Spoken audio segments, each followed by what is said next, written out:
This is Charisse Stinson, captured in a moment that, at first glance, may evoke sympathy. She appears to be a woman overwhelmed by grief and despair. However, as we unravel the layers of this interrogation, it becomes clear that these tears might mask a more disturbing reality that began just a few days earlier. On September 2, 2018, in Largo, Florida, a 2-year-old boy named Jordan Beliveau was reported missing by his mother, Charisse Stinson. In her report to the Largo police, Charisse spun a harrowing tale, claiming she had accepted a ride from a stranger who then knocked her unconscious before kidnapping her son. This alarming report triggered an Amber Alert and sparked a massive search operation across the region. 2 days after he was reported missing on September 4th, the community's worst fears were realized when Jordan's lifeless body was discovered in a wooded area behind a Largo baseball field. That same day, Jordan's mother, Charisse Stinson, was brought in for questioning.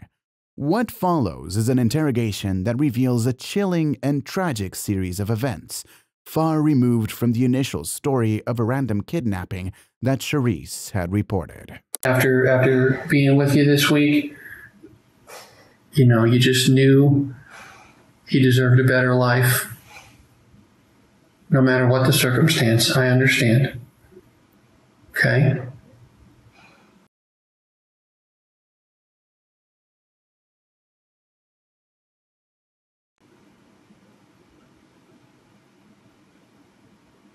Do you want to just start and tell us what happened that night?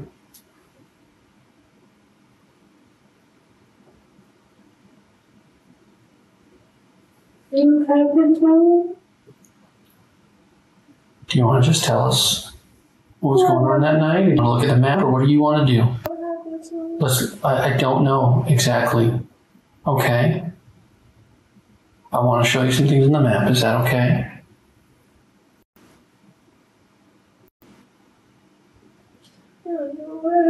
You got it's just a map. It's just a Google map like we've been looking at all week. Here, let me show you. Let me mark some points on here, okay?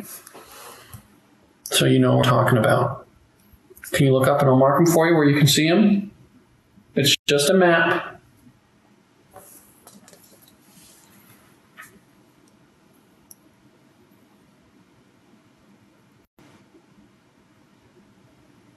It's just a map, Charisse. Can we start there? Can we start by just doing something easy, looking at the map?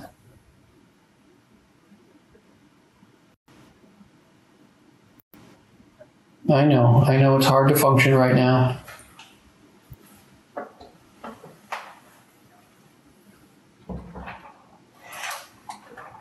What happened? We have to go through the map and some other things and whatnot. I want to explain how he was found and where. Where was he? Well, let's look at the map. Come on. Okay. Charisse's behavior during the interrogation, characterized by her prolonged crying and keeping her head down for nearly 10 minutes, presents a complex psychological situation. Continuous crying for an extended period of time could indicate several psychological states. It's the sign of genuine emotional distress, shock, or overwhelming grief. But in the context of an interrogation, especially in a case involving severe allegations involving her son's tragic death, it might also be perceived as a tactic to avoid answering questions, or as a way to elicit sympathy from the interrogators. Keeping her head down and avoiding eye contact can be seen as avoidance behavior. This can be a psychological response to guilt, shame, or a desire not to face the reality of the situation. It's a common coping mechanism in high-stress situations, particularly when a person feels trapped or confronted with overwhelming emotions or accusations. The push from the interrogators to look at the map and to start with something easy is an attempt to engage Charisse in the interrogation process. This could be to make her feel more in control or to break her out of her emotional state by focusing on something tangible and less emotionally charged. So, you see Culver's marked? Mm-hmm. In the apartments. Okay. The apartment's right here by Culver's, okay? Mm-hmm. Right there about. Okay? Mm-hmm. And here by the Lafayette Apartments. Okay. And yesterday we talked about it where we found this backpack. It is right here. Okay, that's the picture I showed you yesterday. George Jr.'s body is found right here on Lake Avenue in the woods at the sports complex behind a fenced-in dumpster. He was in the water. It wasn't deep water. It was pretty shallow in a wooded area. There's a little path that leads back there by a wooden bridge. And he was pretty much maybe 10, 15 feet behind the dumpster. Okay. What's on the corner of it? What's in the corner of what? What's on the corner over there? Which corner? On that street. There used to be like a church there. I'm not sure what it is now, but there's like a big football field, baseball field area. We went there last night. You went there last night? Where'd you go last night? Me and Erica, we searched all over there last night. You searched over there last night. Did you find him? No. Okay.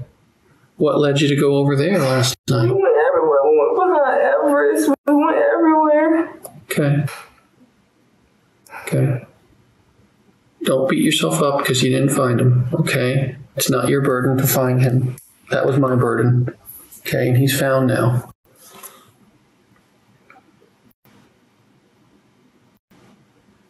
Here's a better map. Closer of the area. Okay. This is the wooded area. He's right here.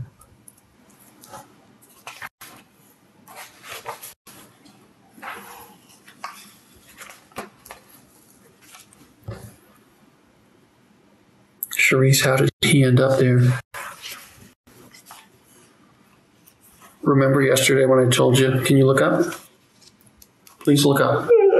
I need you to look up, Charisse. I can't talk to the top of your head. It's true. It can't be true. It's not true. It's true, Charisse. It's not true. Please, can you look up so we can have a conversation a little easier? Please. It's not true. I just want you to sit up and talk to me. Okay, there's more on the table. I got more things to talk about. Please. No. You gotta be strong. You gotta be strong. No, this is not coming back. Why did you say you don't want to talk? Charisse. Do you want me to talk to you? Is that what you're saying? Or do you just not? Are you having a hard time? You tell me.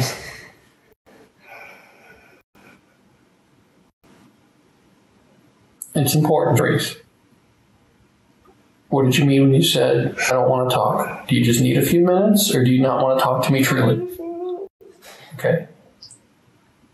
You just need a few minutes, you said? Okay. You tell me when you're ready. I'm gonna listen. I'm here for you, okay? You tell me when you're ready.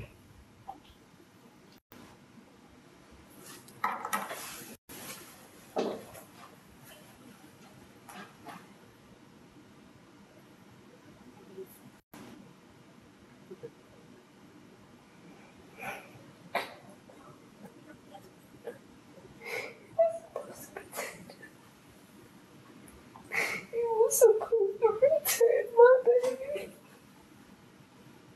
You were supposed to protect him.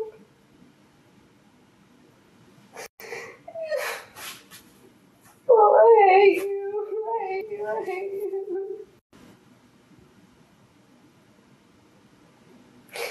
Oh, God, no.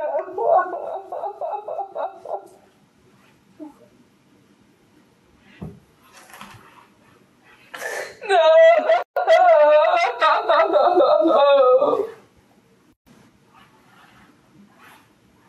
Who do you hate, Charisse? I hate you.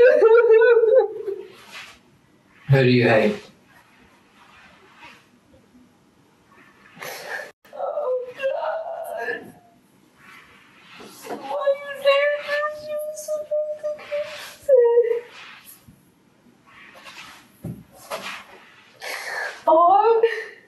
Who was supposed to protect him?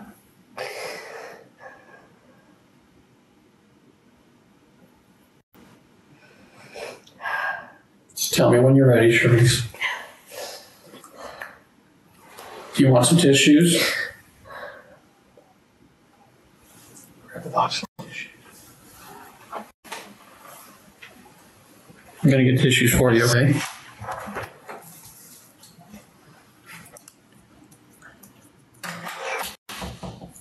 I hate God. I hate him. He was supposed to protect him. I know. He was supposed to protect him. I didn't know I love you. I know. I'm sorry. We've still got a lot of work to do, Charisse. Okay. Someone put him there. Okay.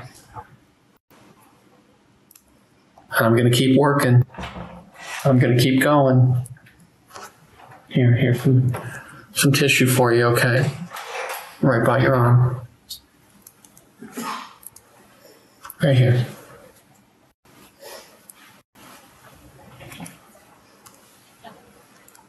Can you pull your shirt down? We can talk, and I want to look at the map. I want to go over some things, okay? Just say it, please. Well, I got to show you. I got questions, okay? Sorry. Who put him there, Charisse? I don't know. I don't know. I wish I did. I don't know. How did he get there? I don't know. Remember yesterday, Charisse, when we had that conversation with Detective Arlington? And we said we're going to call you on things when we think you're lying? Okay, I'm calling on you right now. Okay? You know how he got there. You do. Okay? And I'm not trying to come down on you. I'm not trying to be hard on you. But listen to me. This is your one time to tell the real story. I know there's no Antoine now. I know there's no car. I know it for a fact. Okay? I want to know how he died. This is your one chance. Initially, the interrogator uses a gentle, empathetic approach, guiding Charisse through the evidence and trying to elicit a response. But as the interrogation progresses, there is a noticeable shift to a more direct and confrontational approach. The interrogator bluntly states their belief that Charisse is lying. This direct accusation is a strategic move designed to confront Charisse with the inconsistencies in her story and pressure her into revealing the horrifying truth that she had killed her son. I shouldn't say one chance, but this is the time for you to tell the real story. Okay? I'm letting you tell the story. I'll be quiet if you want to tell the real story. I'll just let you talk. Okay? But it's got to be the truth, Charisse. It's got to be the real story this time. You know we've been catching you in conflicts all week with the things you've been telling us. It's time for the real story. Okay? He deserves it. People are going to make their opinion of this whole thing based on the story you tell about your son here today. Okay? I'll sit here. I'll hear it. I won't get upset with you. I promise. Okay? Let's have the story. I know you just wanted what was best for him and it didn't work out that way.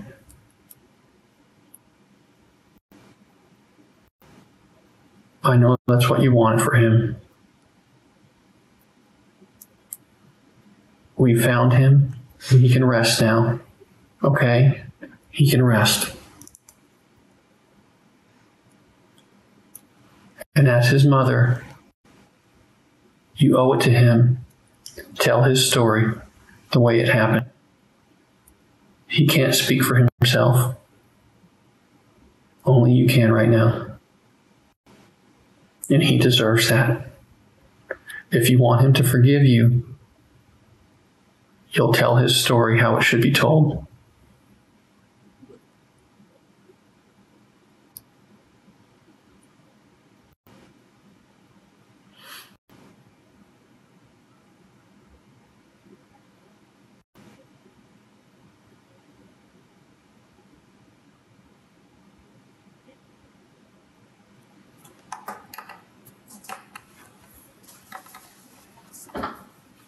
Why don't you start by just telling us what happened in that apartment? We know as parents things get out of hand, and one thing leads to another. We can understand that. Without the truth from you, we're just going to assume the worst. Everybody can understand as a single mom, the system's failing you, that you feel you're all alone, and you do something that you wish that you could do back. Something happened. I didn't do anything but leave her. Maybe part of that is true, but you have to tell the real story, Charisse. Where did you leave him? You're not gonna believe me anyway. Like, I keep telling you. I just You won't believe me. Believe me. Charisse. You won't believe me. I will if you tell me the truth, because now I know for a fact if you're telling the truth or you're lying. Okay? A lot happened today. I'll know if you're telling me the truth. I'll know if you're lying at this point. Like I told you yesterday, we can't change what happened. All we can do is make the best decisions going forward. You can do the right thing right here, right now, and tell the story of your son and what really happened to him.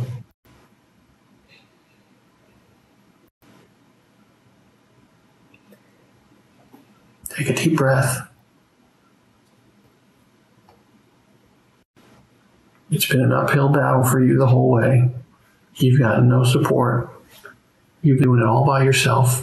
I don't care about that. Well, it matters, and I think it contributed to the problem. Okay? It does matter. You don't deserve to be hit. You don't deserve to be left hungry in an apartment with a hungry child, no money. You can't have a job because you can't find someone to watch him, so you can just work for a few hours. I get it. Just like I told you yesterday, I understand that.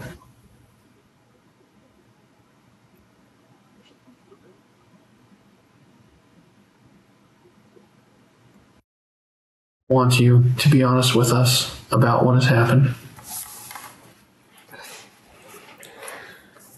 It's a different map. This is the one that I marked for you.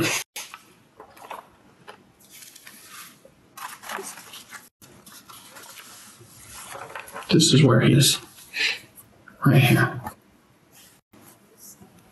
Okay. This is your opportunity to tell the story, Charisse. The way you know it needs to be told.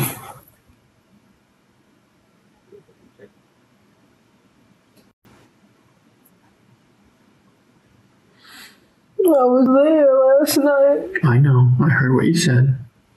What made you go there? We went everywhere. Where it was water, where it was woods, everywhere. You didn't see him last night? Shaking your head no? No, sir. Okay. Well, you don't have to do the sir stuff. Come on. Remember? I was there. Tell me how he got there, Charisse. Tell the real story. He deserves to have the real story be told.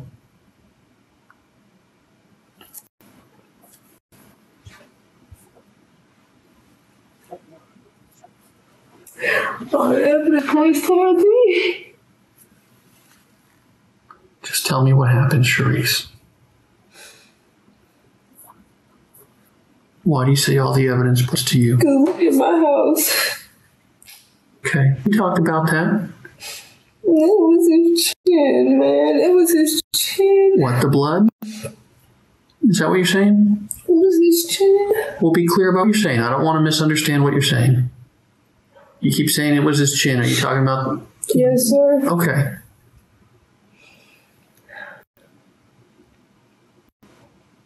What really happened, Charisse? Nobody else was there except you and him.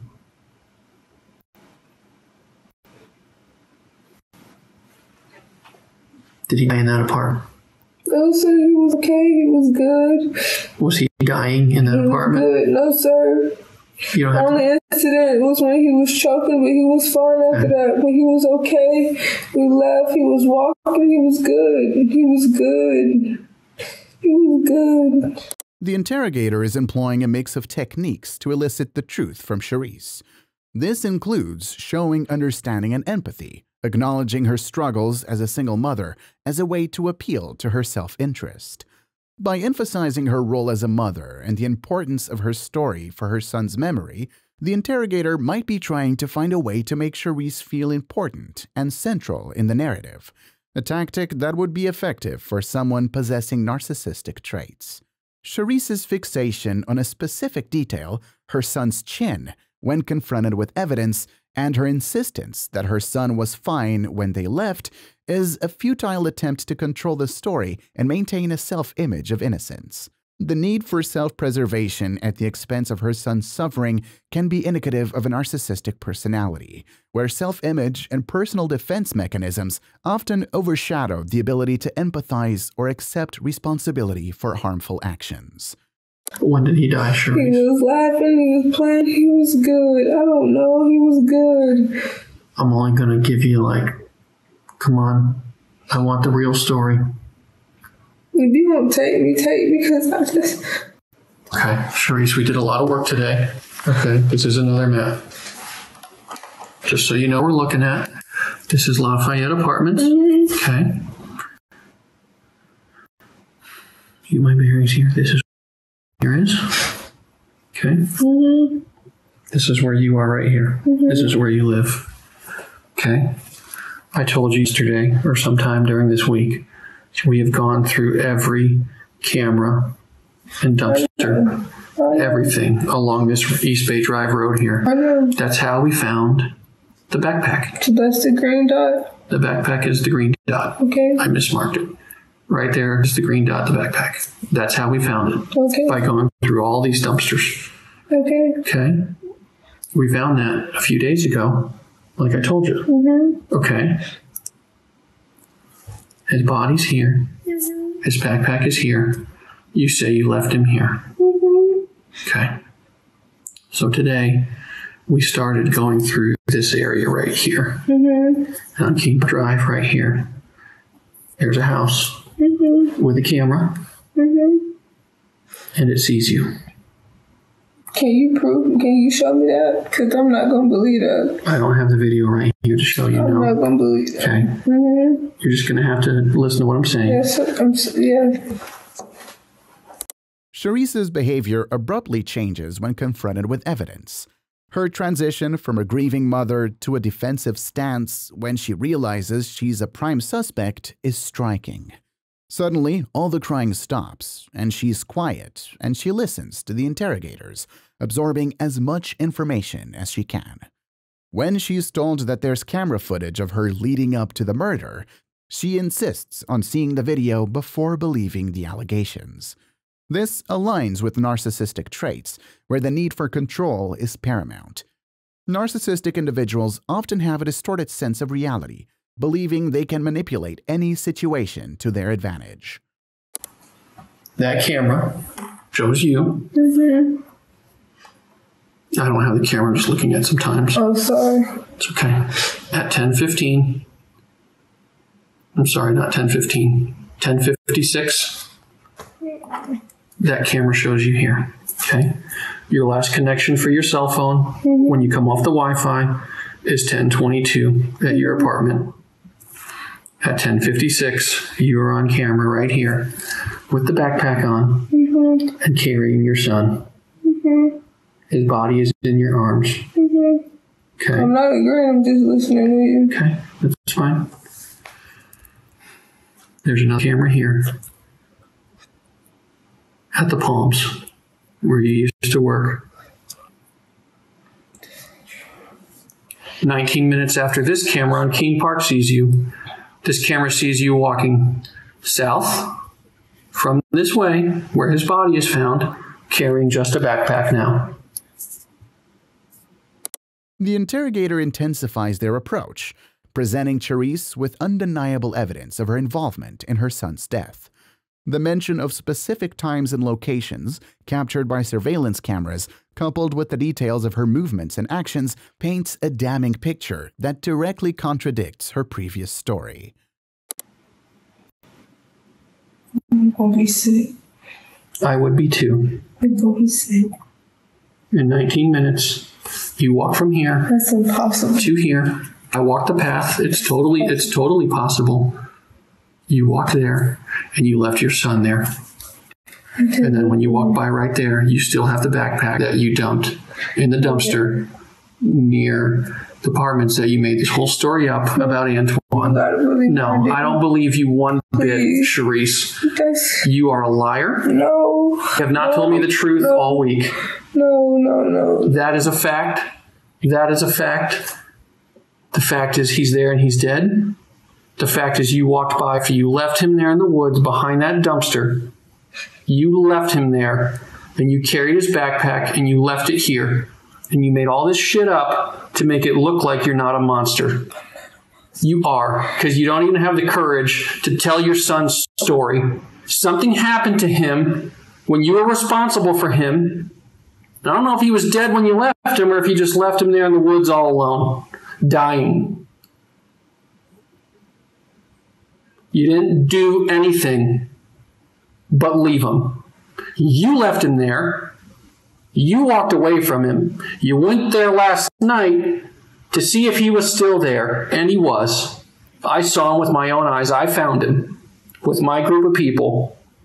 We found him right where you left him, wearing the clothes, wearing the shoes. Your lies are over. This is your chance to be honest. It's all out on the table, Charisse. People will know this. People will know this story I just tell you.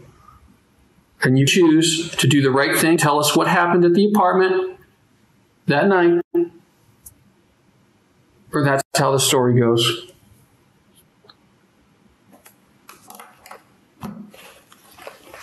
He's not coming back.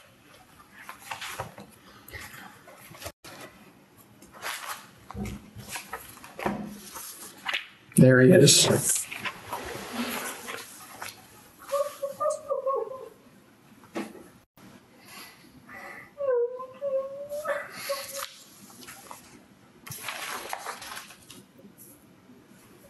You got to tell people what happened, Charisse. Are you a remorseful mother or are you a monster? It's only one of the two. There's a reasonable explanation, and something got out of hand, and something happened, or you just don't give a shit. And I'm starting to think it's number two. I haven't thought that all week. But boy, do I feel stupid, because I've been in your corner.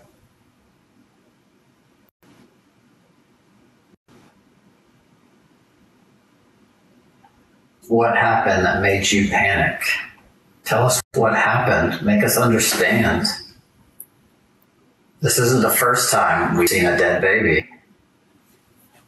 But everybody has an explanation. People can understand. Give somebody something to feel so they can feel for you.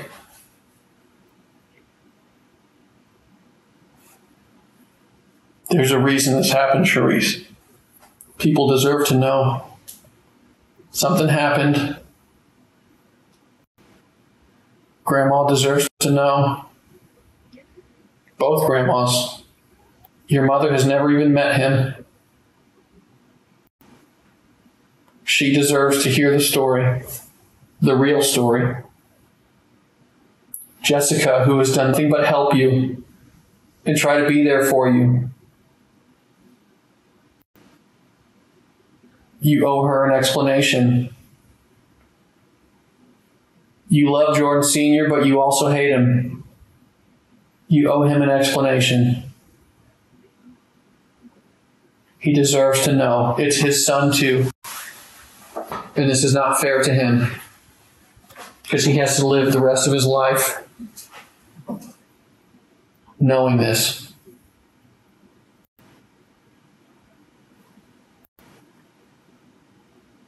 Did he fall? Did he get hurt somehow and you panicked? Didn't know what to do? Something.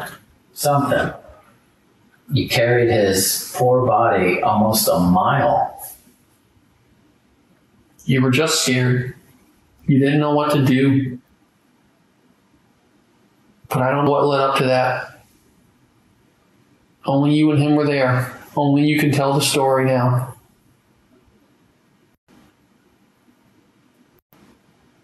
If you truly want your son to forgive you for whatever happened. Can I pee first? Yeah. Come on. I'll walk into the bathroom. Make a right. Walk.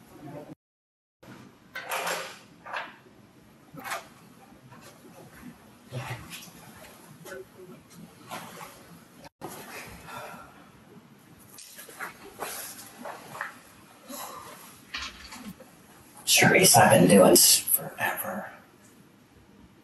We just need to know what happened. People panic. After being shown crime scene photos by the interrogator, Charisse crumbles to the floor, crying.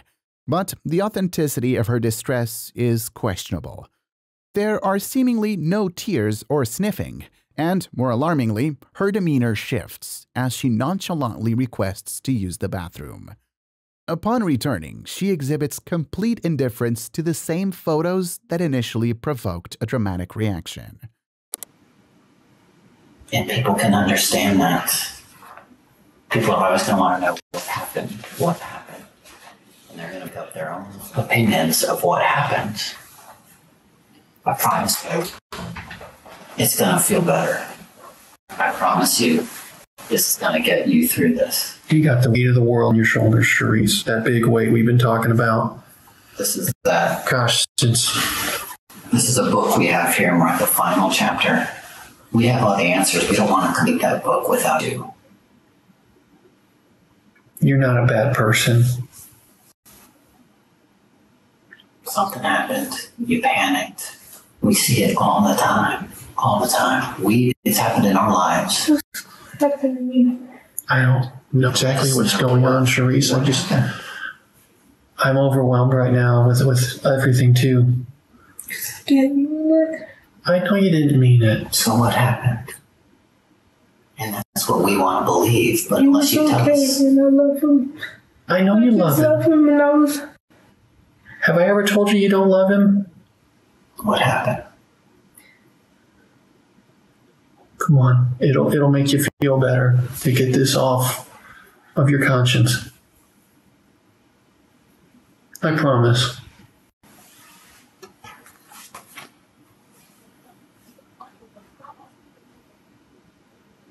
Something happened at the apartment, didn't it? He was okay when she brought us food. Okay.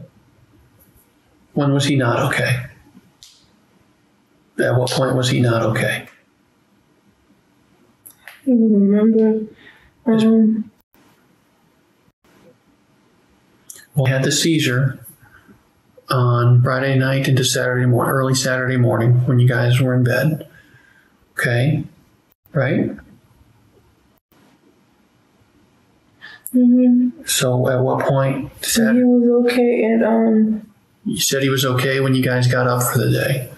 Mm-hmm. At what point was he not okay? We got dressed. About what time? Everything's pretty much the same. Saturday, what time did you get up? Saturday, I got up at 7 once when Jordan Senior called me, and then I got up again. You fell back asleep? Mm-hmm. And I got up again around 11. Okay. Got him up, brushed his teeth and stuff. Okay. And we were just chilling. At what point was he not We okay? was straight. Jessica brought us food. We ate. About 6 o'clock, right? Mm-hmm. Okay. That was the Burger King? Yes, sir. Okay. And he was still fine. Okay.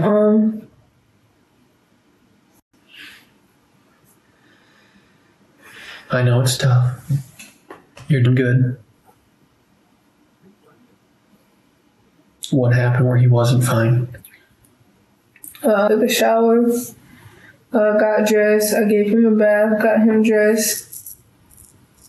He wasn't like the normal Jordan, but He was walking and stuff. What do you mean wasn't the normal? Like, he was just acting really weird. His eyes was really weird. How were they weird? Were they back in his head? Were they back? Like, were they crossed? Like, I don't know how to describe it. Like, he wasn't all the way there, if that makes sense. Okay. Remember lethargic? We talked about lethargic yesterday. Like, he's a little loopy, maybe? Mm-hmm. Okay. Was he using that leg that he hurt the night before? Remember he hurt his leg? He was limping bad then. He was limping bad Saturday night? Is that what we're talking about? Yes. Okay. Was his leg broken? I'm not sure. You were Googling it all night. So. Yeah, but he was limping pretty bad. Okay, so he wasn't walking real good. No, sir. Okay. We left the house. He was walking. At that point, we got near, what is the... Did you leave the house the same time we were talking about all week? 9:50, 10 o'clock? It may have been like later, but I just remember when I had texted Jordan's phone. Well, 10 and 20 was when your phone disconnected. Does that sound right? So I'll just say 10:20. About then, 10:22? Sure. Okay. And the whole plan was to take him to Jordan Senior South. That was the plan. It's a long walk. What path did you take? I'm going to get there. Okay. Okay. So you walk out I'm a bad person. I don't think you're a bad person, Charisse. Monster. You're not a monster. You're not. You just gotta let us know what happened. You left the apartment. You said he's walking a little bit, but he's not. But I just want to clarify, like, the blood stuff has nothing to do with this incident. That's really from the chin? Because it's a lot of blood. Yes, sir. That has nothing. Okay. Nothing to do, and hopefully when they do the autopsy, like, they'll prove that. Yeah, I hope so too. Okay, it's fine. But that's when we got towards. We didn't get out the complex yet, and by, I'll say, before the Outback. Okay, like by the office there? That's when he just passed out, like, and I just panicked. He just passed out? I could have called. Sure, but, I don't know. It's okay. Where did you go when he passed out? So you passed out, like... Yeah, but he was still breathing. Yeah, but he was just... On that path between your apartment and East Bay that we took the other day? Mm-hmm. Passes out about in the middle there? Mm-hmm. Okay, so like right in here. Okay. Where did you go when he passed out? We walked... I don't know what side street that is. It's a, Did you ever make it to East Bay? Yeah, we made it to East Bay. Okay. It's a side street. Is it a big street? I don't know what it's called. Okay. So like Seacrest Drive is not a big road, it's a 2-lane road, but it goes all the way back to this road you were walking on. Did you take a road up to this main road? Yes, I went down. One of these here? Somewhere? Okay, so either Seacrest or Fulton. Seacrest has... no, I know where Fulton is. It wasn't Fulton. Seacrest has like kinder care right there, like right in here somewhere. There's a bank. A closed bank right there. That's the side street we took. Seacrest. Okay. We walked. At that point, I was gonna get some help, but we got past some apartments down there. Yeah. And I sat him down, and at that point, he just wasn't breathing. Okay. He just wasn't breathing. But I could feel a pulse. And then we just sat there for a little bit. And then, like, I was like, June, come on. Yeah. And, like, he was, like, I'm not going to say he wasn't breathing. It was just real, shallow, like? Faint. Okay. So I picked him up. I could still hear him breathing a little bit in my ear, so I picked him up. And I just got really scared, so we walked. Yeah, we walked. Yeah. It's better if I just highlight. Can you trace your path for me on the map? So here's your apartment. So you end up there on East Bay, okay? Is this? Yeah. What's that street? This is Dean Park Drive. You're about to cross right there. This is where the camera sees you. But it's called something else too. It's like a M. I don't know.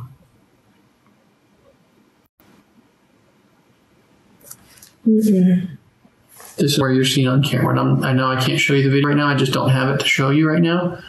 But this is where you're seen carrying him. What's your back? It's the M word. Okay. I don't know if it's because the way. No, it's an M word. McMullen? That's further up over here. No, not McMullen Booth Road. I know where. It's McMullen Road. That's way over there. You eventually end up over here because this is where he is. But you're on camera right here on Keene Park Drive. So if you keep I'm trying to remember. If you keep following this route, it'll end up at McMullen, which is right here. I'm trying to. Well, anyways, hold on. Can you ask Laura what the intersection was she just told me about? I want to say she said Keene and Rosary. Go ahead. I'm picking him up. I'm trying to. Yeah, no, it's right. I know. Okay. And then we come down. Oh, this is a long street. This is Starkey Road or Keene Road. It's a big road. We come down. Yeah, because I know where it is. We come down. You're gonna come this way. Okay. I came back this way. Okay.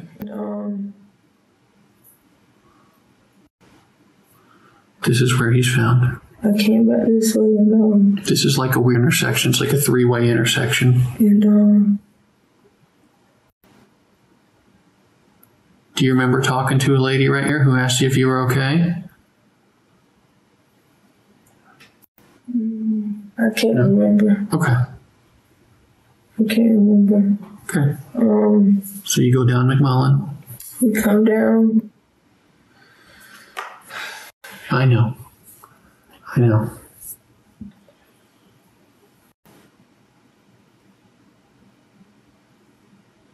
I know you said back here he's still breathing a little on Seacrest. And I sat him up. Where? I sat him up against the fence. Where? By the trash can. Where he's found? I sat him up on the fence. The chain link fence there? And he wasn't like dead or anything. And I did leave. Where's this fence you're talking about? And when I came back, I came back. Or should leave them. I came back. You said fence. I need to know what fence you're talking about. The fence right by where he's found? I came back. And I sat him up against the fence. Well, it really wasn't the fence. It was like the chain link? The white. There's like a white panel surrounding. I sat him there. Okay, so the one around the dumpster? And he was still breathing a little bit and stuff. Okay. And then I left. I just needed to think. Okay. Where did you walk when you left? At that point, I left. I went to the park. Did you walk over here where this camera saw you?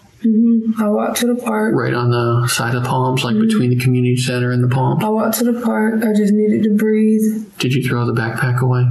Here? I'm gonna get to that. Okay. I needed to breathe.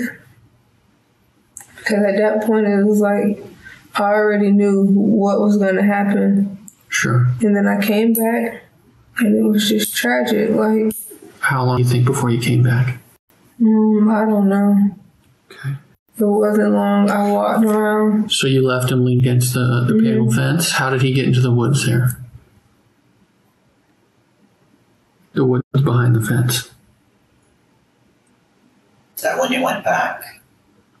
Was he dead when you went back? Yeah. Okay. Did you move him then?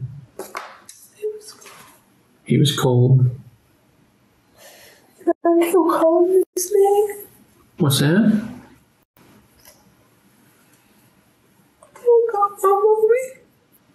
Yeah. Why don't you call your mom?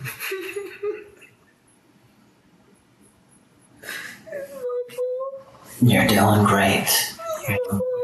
What was the injury? What was the injury that made him pass out? I don't know. Was it the leg? Was something wrong with the leg? I mean, a leg probably wouldn't make him pass out. You know, something something had to happen to him. Did he throw up that night?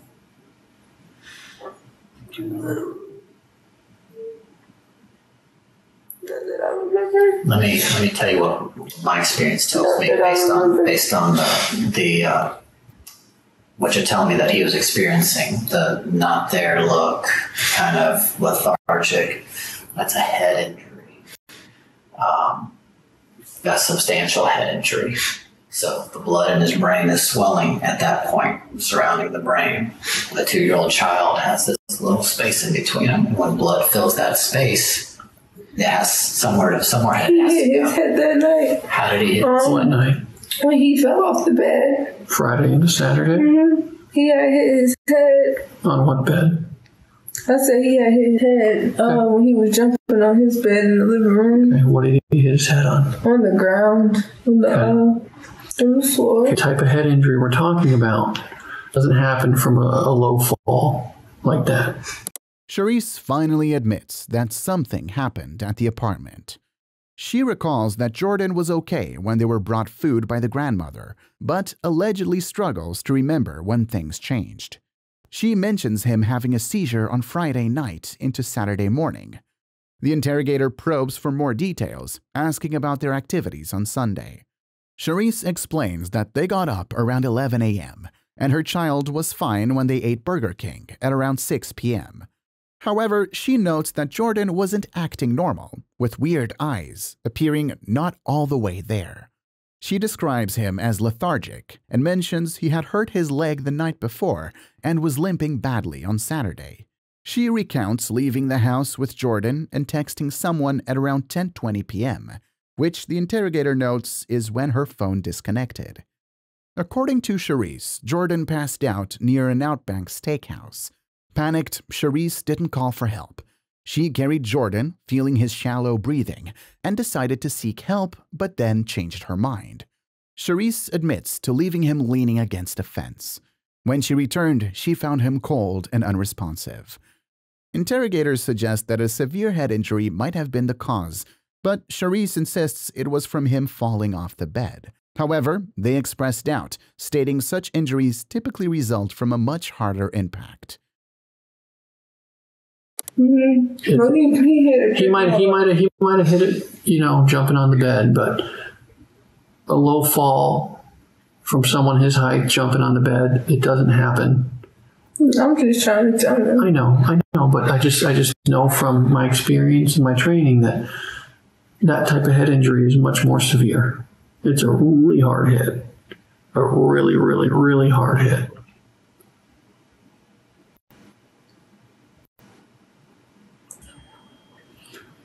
So remember your neighbor I told you about? Said something hit their wall really hard on Saturday? Mm-mm. Did he hit his head on something Saturday afternoon? Mm-mm. Okay. Mm-mm. Wow, did he hit his head hard? Mm-mm. What part of his head? I remember. What part of his head did he hit? Damn, hold on.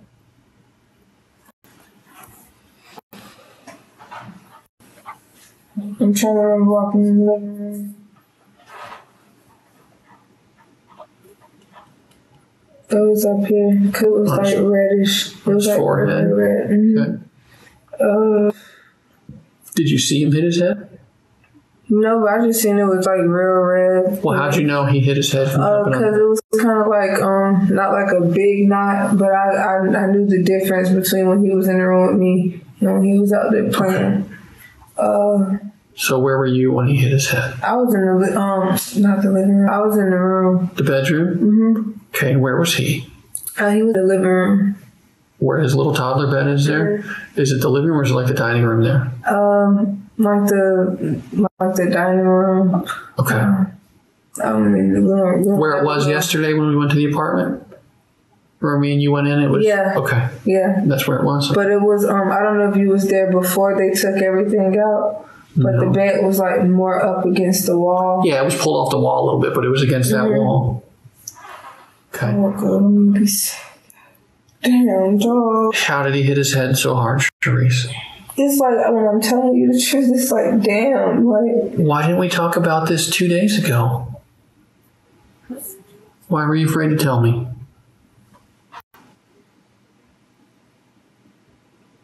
Just kind of snowballed, didn't it? You didn't know what to do, and you tell one little lie, and it just grows and grows and grows. Yeah, before you It's know a it. clean slate tonight. It's out of hand. All that stuff we've talked about the past few days, it's behind us. I want to know how he hit his head. I didn't make him hit his head, so I can't tell you. Where was he when your grandmother came with the food? His grandma, he was in the room chilling, watching TV. Was he lethargic then? Oh, no, I almost say that word, I don't really get it. I'm sorry. Was he acting off? Was he acting No, funny? he was just sitting there watching TV. Sure, but And hey, then he ate pretty good. was he like woozy, like kind of out of his day? He didn't seem. Because that's something that will He build didn't seem. as the pressure builds in his head. I mean, I really didn't notice it because he was eating fine. When did you first notice he was lethargic when you woke up that day at 7? At 7, I didn't wake him up at 7. Okay, He was still asleep. He stayed asleep. So he stayed asleep till 11. Mm-hmm. What point after you woke him up at 11 was he not looking right? Later that evening. Like later that When evening. approximate, when did you first think that he's not right? Something's wrong. You're going to know right away. Because when something like that happens, he'll start to seize. His eyes will go back. It's going to be immediate. You know exactly when that happened. Did he hit his head at night when he was having the in bed?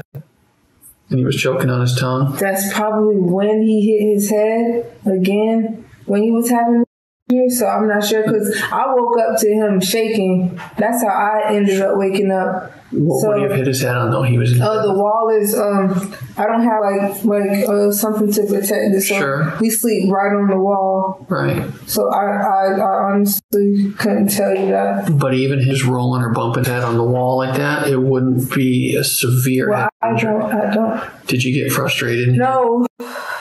Please stop doing that. Please. I have to ask Please stop Charisse. doing that. Couldn't find, please. Was he pissing you off? No. He never makes me mad like that. Ever.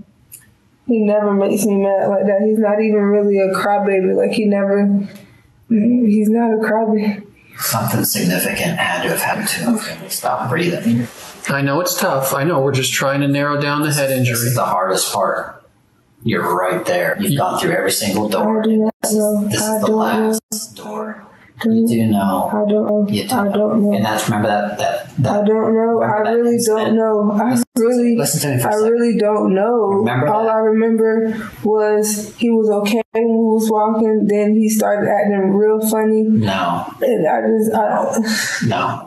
You're gonna know right away. It's that moment when my kid in the past has done something and you just snap. You don't think about it because you just snap. And after it's done, you're like, shit, what did I he's do? really not that type of kid. Like, he really is to Maybe not all the time, but you had a hard day. You're already angry at senior. Here we go again. I know, Charisse. Because Something happened. happened to make you. He didn't bump his head on the wall. He didn't fall off the bed. You're right there. You're right there. You've done so good, Charisse. No, because don't do this that. This is the final piece to the puzzle. Good, and then when I'm Charisse. telling you the truth, it's like... Let me tell you something else that I saw at the scene when I saw his body water. I saw a bruise on his abdomen that's left by a finger, by a squeeze. And what that probably is... Because all I remember is him having... That's him. He has a birthmark right here. No, that's it's not a Let me see that. Because...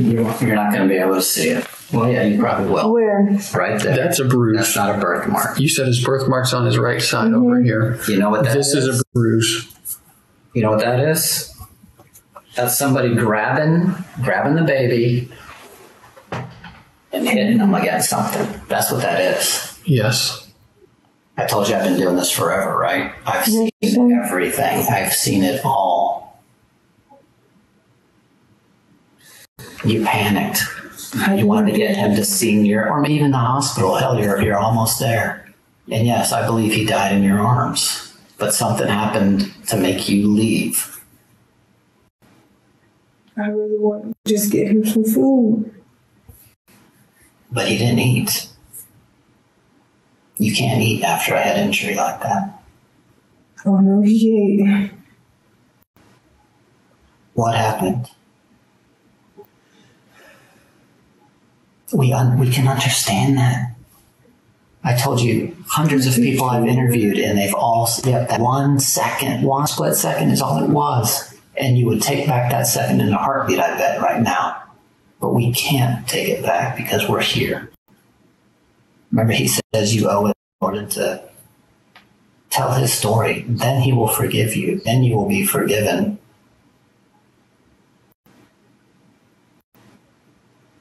He's your baby. You owe it to him. Give him the respect. He loves you so much. Like you said, I was supposed to protect you. That one split second, we've all been there. We've just been lucky enough where something terrible hasn't happened. What happened?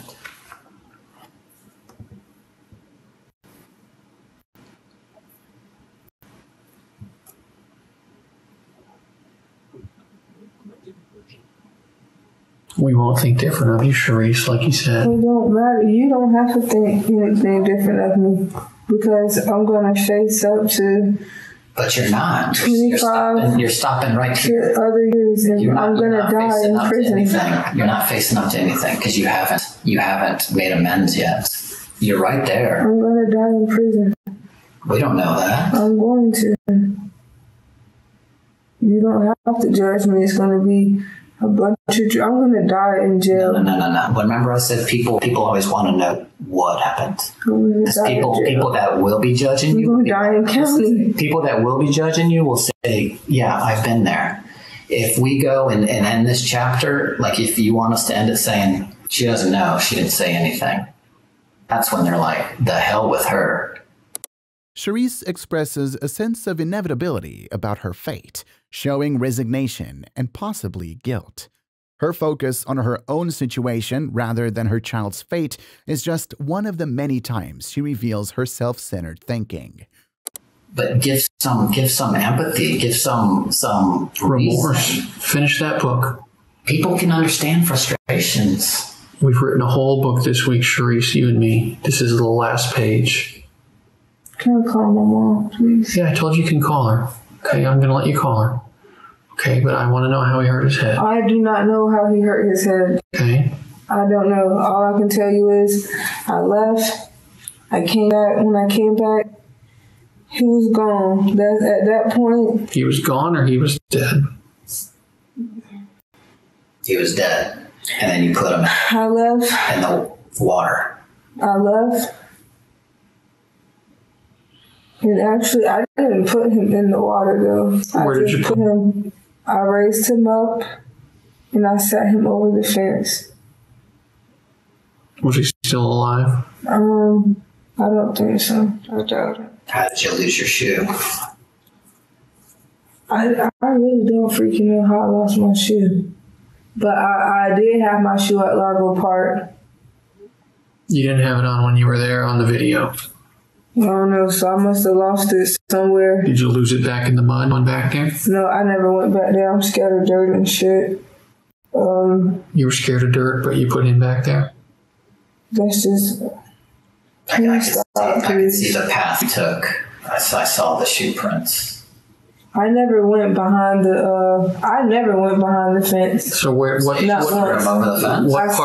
What part of the fence? Right, the dumpster there, over the chain link fence. The metal fence. Yeah. I never went over the fence. When you put him over the fence, where was the dumpster? I got behind the dumpster. Okay. And put him over the chain link fence. Why would you do that if he's still alive? Because Percy dead. I knew. I just told you. When he came back, he was cold. So did you move him in the water yesterday?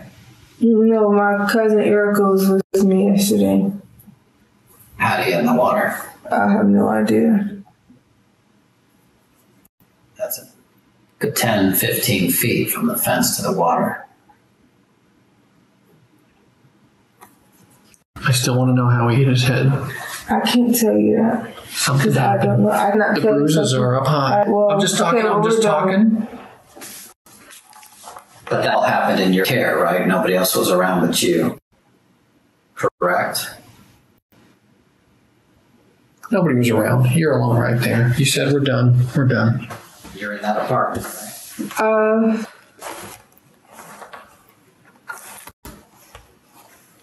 No. You said you want to be done.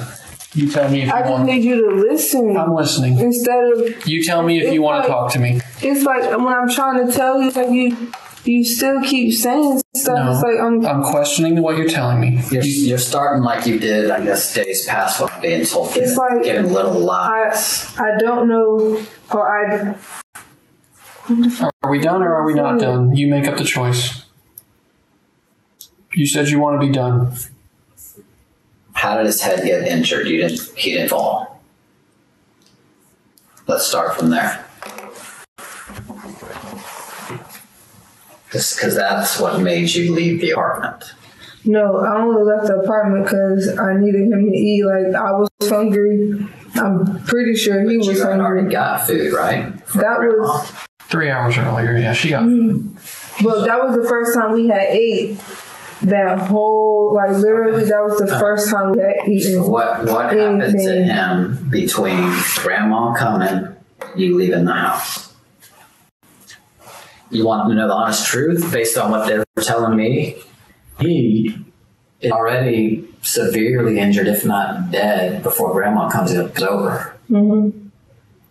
Because you're searching for seizures, you're searching for thigh bones that I'm being told. Yeah, because he had fell the night before. Mm-hmm. Okay. You understand the thigh bones right here, right? Mm-hmm. No, this, and I told you when I checked his leg, this didn't feel right. And if that's recording, you can go back and look. We don't know it's broken until tomorrow. But if that is in fact broken, that's the hardest bone in your body to break. Mm-hmm. It's freaking nearly impossible. And it didn't feel normal.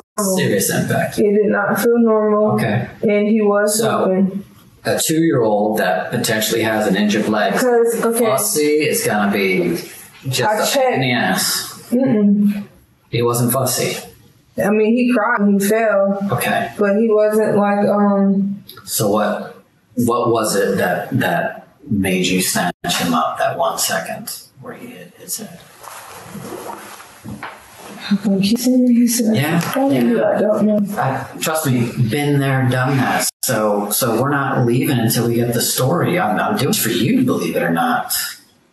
I know that's the hardest part to admit. I know it. I get it. It's deja vu for every other interview I've done. It's the hardest part. What difference does it make? You've already said what you've done. We're just at this little crossroads here.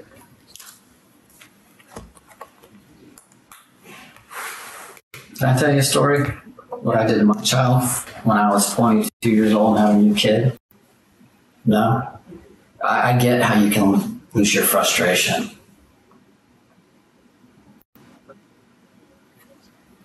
Something happened where you got frustrated and you lost it for a split second.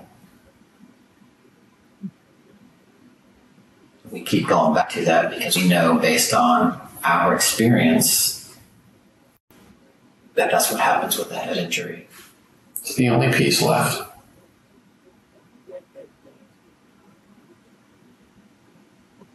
Don't let somebody else fill in the blanks.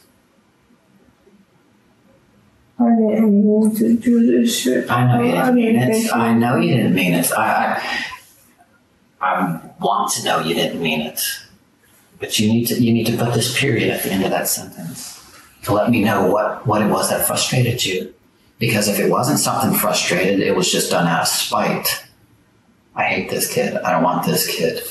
DCF wants it. They're not going to get it. That's a spiteful monster. You are a mother that carried an injured, potentially dead child in your arms for a very long way. You cared about him. You knew what you did. You came back because you're probably thinking to yourself, maybe by the grace of God, he's standing up, yelling my name. What happened inside that apartment? Nothing happened.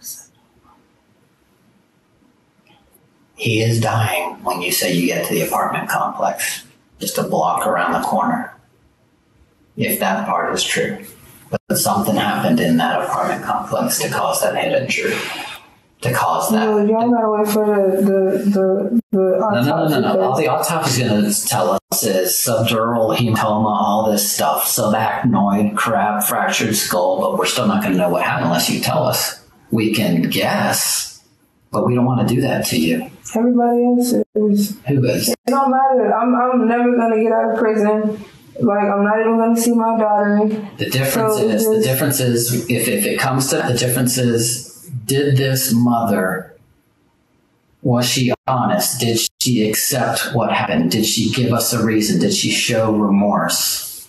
Right now, I can't say that you are. Why tell us all this stuff and then leave this little bit out? I think it's because you think people are gonna think how could you harm your baby? People do it all the time. All the time, or there would be no DCF, there would be no CPI, but there is because it happens, and eventually they get their kids back and they move on. This time you got unlucky. That's all it is. It's luck. You got unlucky. I got lucky a long time ago. You are unlucky. So what happened? You do remember. You'll never forget that. I'm trying to, But you'll never forget it. Ever.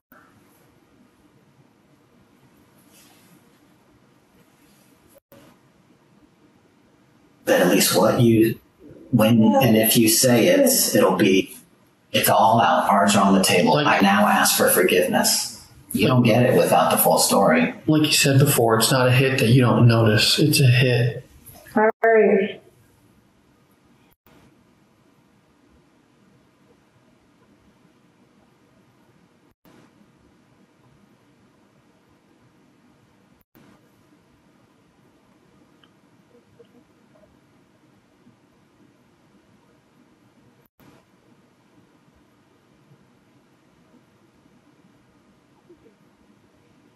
Last piece of the puzzle, Charisse.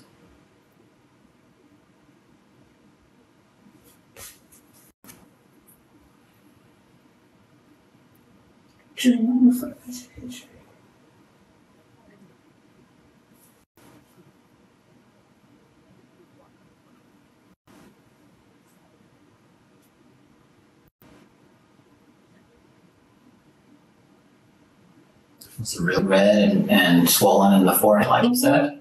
Okay. Did you push his head into the wall? That was when he had fell on the floor, but okay. That's not going to happen. It's been tested numerous times. That's your opinion. No, that's not a medical fact. It's a medical fact.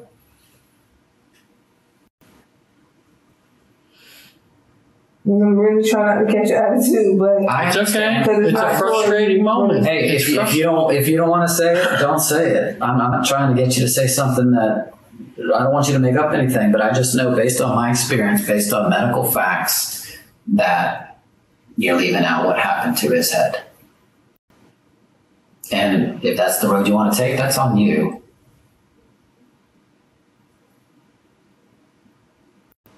But it doesn't show somebody who's taking responsibility for their actions. It shows somebody that thinks, fuck it, let the cards play out the way they play out.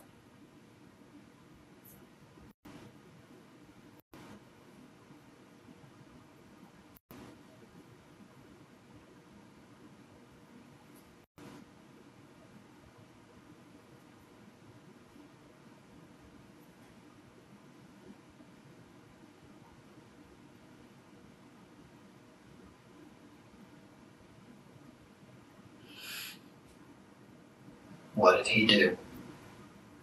He didn't do anything. I hope he did something.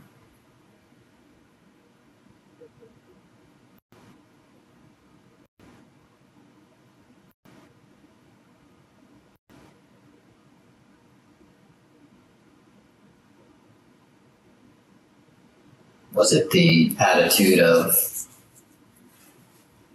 I'm giving him a DCF, nobody's going to have him? Mm-mm. Okay, what was it? Cause mm-mm. Well, what was it? Jordan Sr. pissed you off? No. I'm just He asking. just started saying that man. Okay. What happened?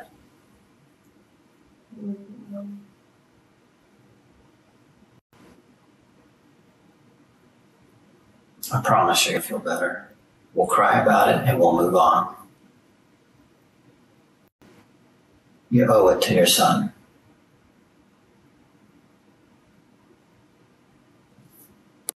Charisse insists that she didn't mean for any harm to happen, yet struggles to provide a clear explanation for the head injury.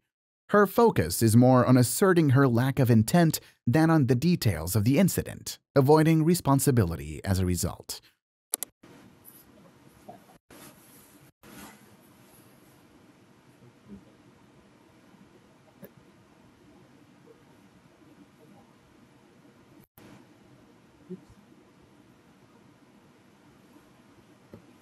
I say you didn't mean it.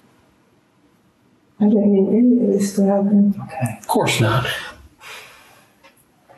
Then what happened? I really, Lord knows I'm trying, but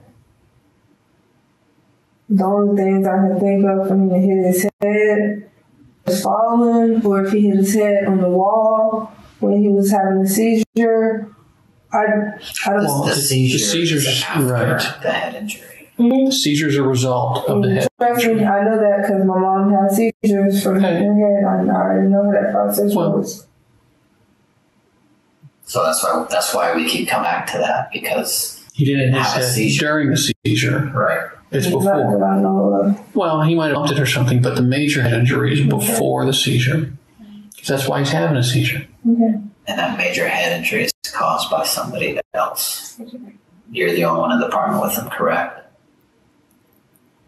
Correct. Can you give me that at least? Nobody else was there. Just you.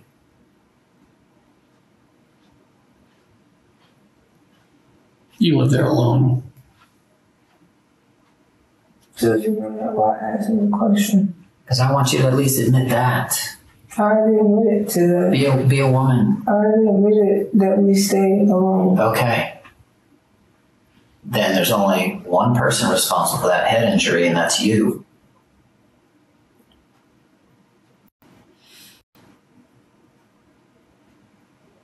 Don't let the doctor guess what happened. You said the truth sets you free. No, it sets you free mentally. It sets you free in your heart. It sets you free. That's what they mean by that. The truth will set you free. That's what I'm saying. Okay. Let's try it. I guarantee it. You don't want to live with this guilt. I already let everything out. Except the one part that started this chain of events.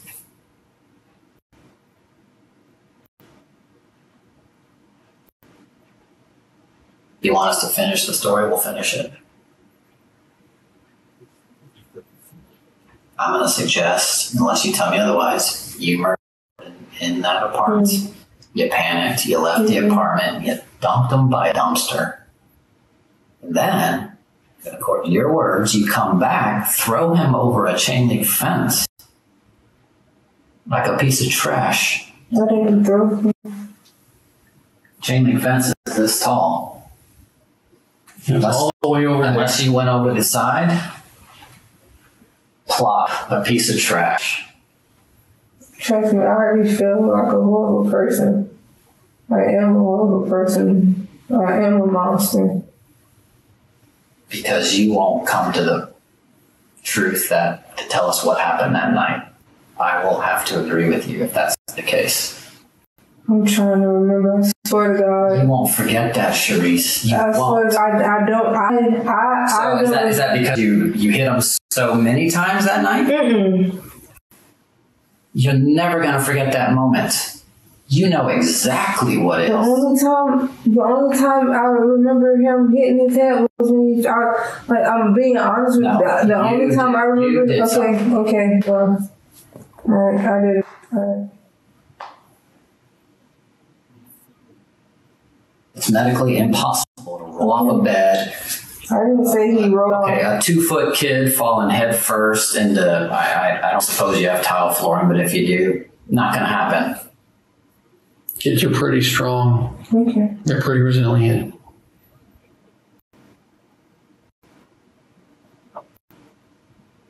Well, where do we go from here, Charisse?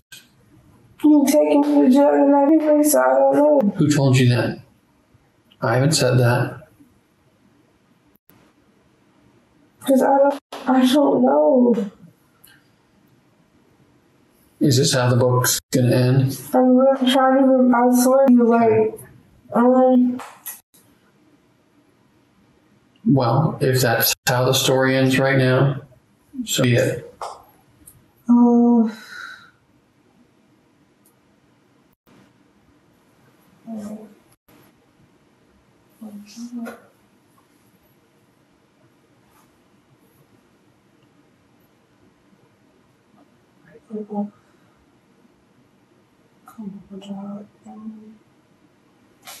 Damn.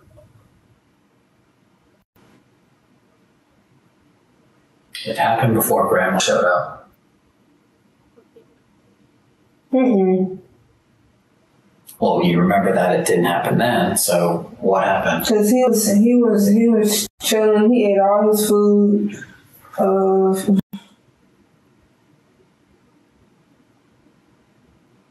It's a hard hit. Okay. A hard hit.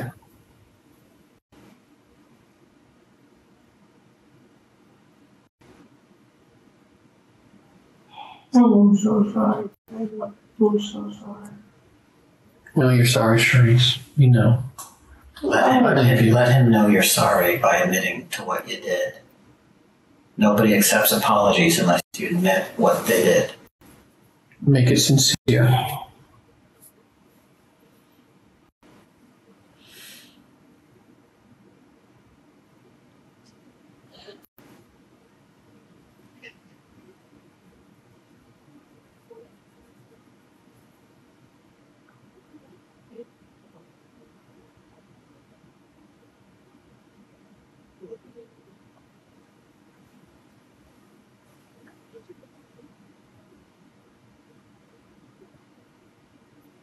What's it gonna be?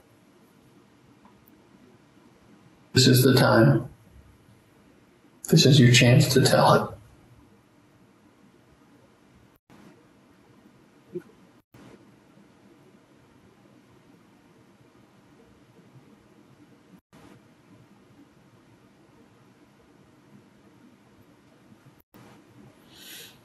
I didn't kill him. No, the hit, when he hit his head, didn't kill him. Didn't kill him at the time. But it hurt him. The swelling of his brain and the blood in his head is what killed him. Okay? Not the hit. He was still alive for a while.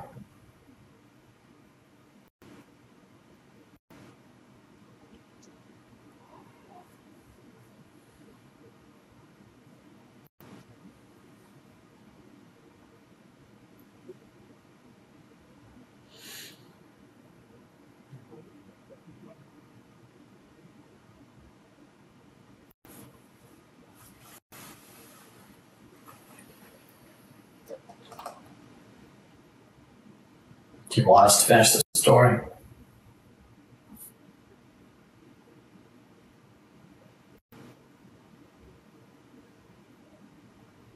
Can I just write all this out? Yeah. I'll just have a six. I know. I understand. Charisse eventually admits that the incident occurred before the grandmother's arrival, implying an attempt to cover up the truth initially.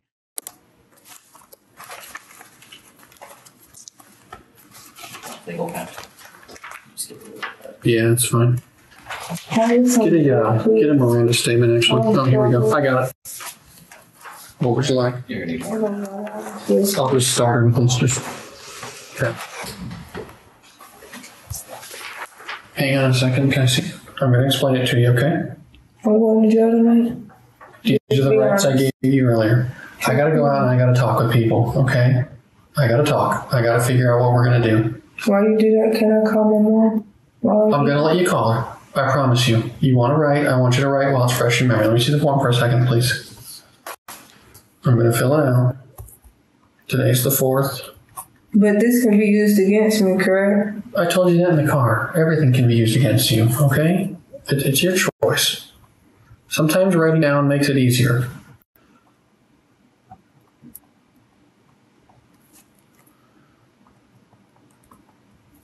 Because I don't want to say I want a lawyer and then they don't even come here. It's totally up to you, Charisse. Okay? I just want somebody to be here too. But I want to talk to you. You know, if you get what I'm saying, like, I want to talk to you guys. Be clear about what you're saying, okay? Because it's important. If you want a lawyer here, I'm not going to talk to you anymore. Okay? I know I want to talk to you tonight, but I don't want to be by myself. Well, I don't know who you want me to call to be with you, okay? It's your choice. These are the things I read you off the card in the car. Just how I read them. My little card I carry around is the same thing. Read this paragraph after.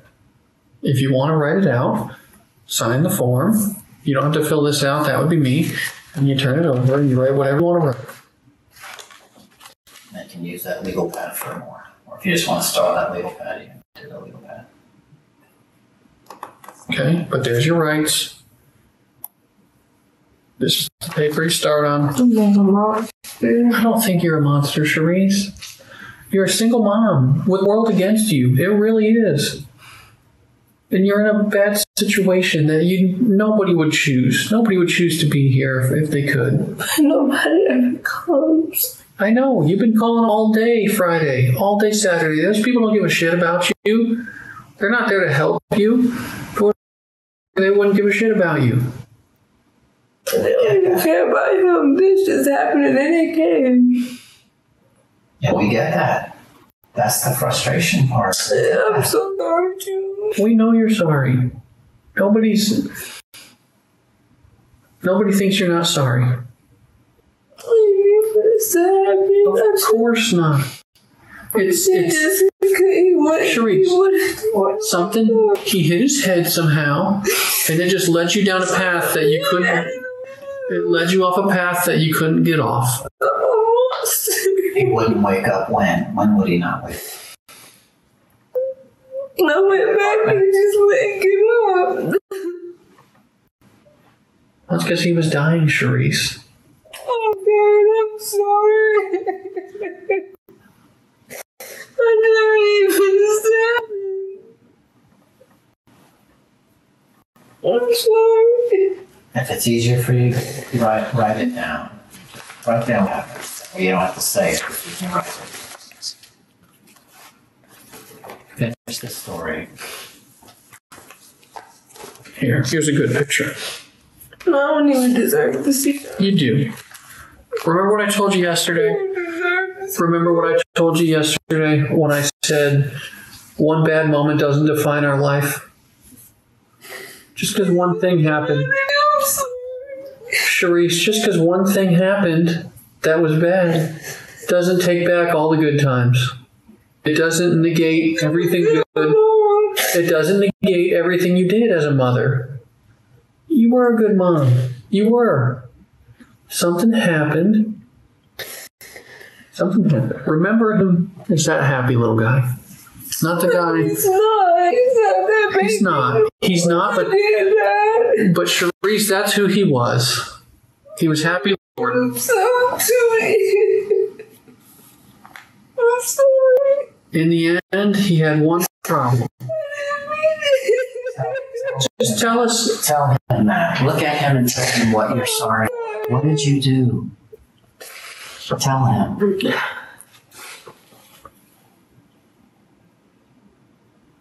Pretend he is right here.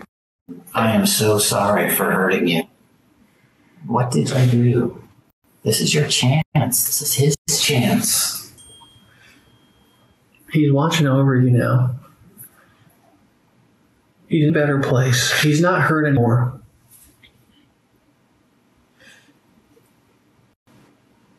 He will forgive you.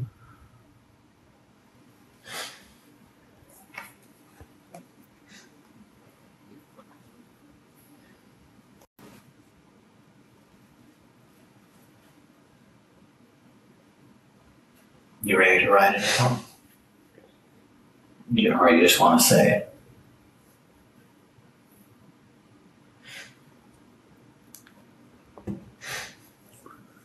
Was his right leg that was hurt, right?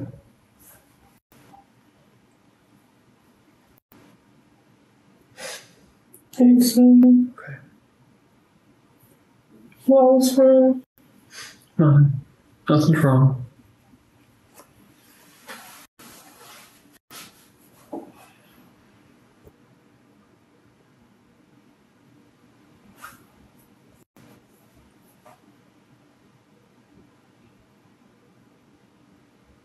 Do you remember something you have there?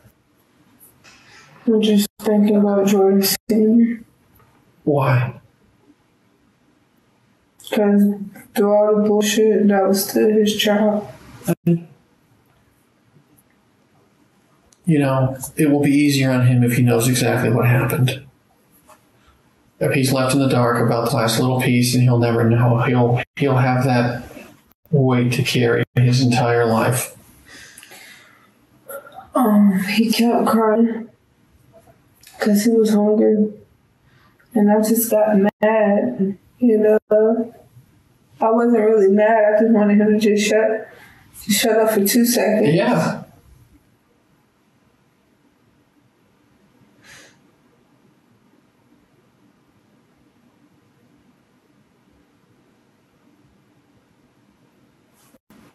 It's okay. It's frustrating. How are you holding him? I wasn't holding him. He was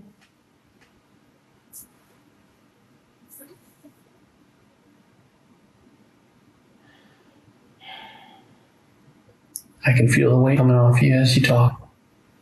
I'm a monster. You're It's not a not. monster. You had a moment in time. I've been trying since the beginning to let you know that it's okay. I don't want to die in jail. I didn't mean I know you don't. I know you don't. What happened when he wasn't getting any food?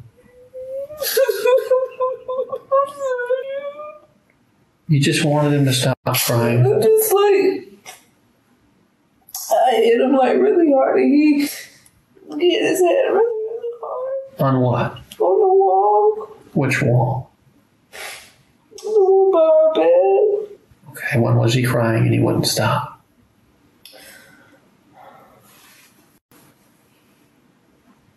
Because he still didn't eat. We ate that one time Friday. Okay, so this is after Grandma drops off food? No, she came Saturday. Okay. It's before Grandma came. Correct. Yeah. This was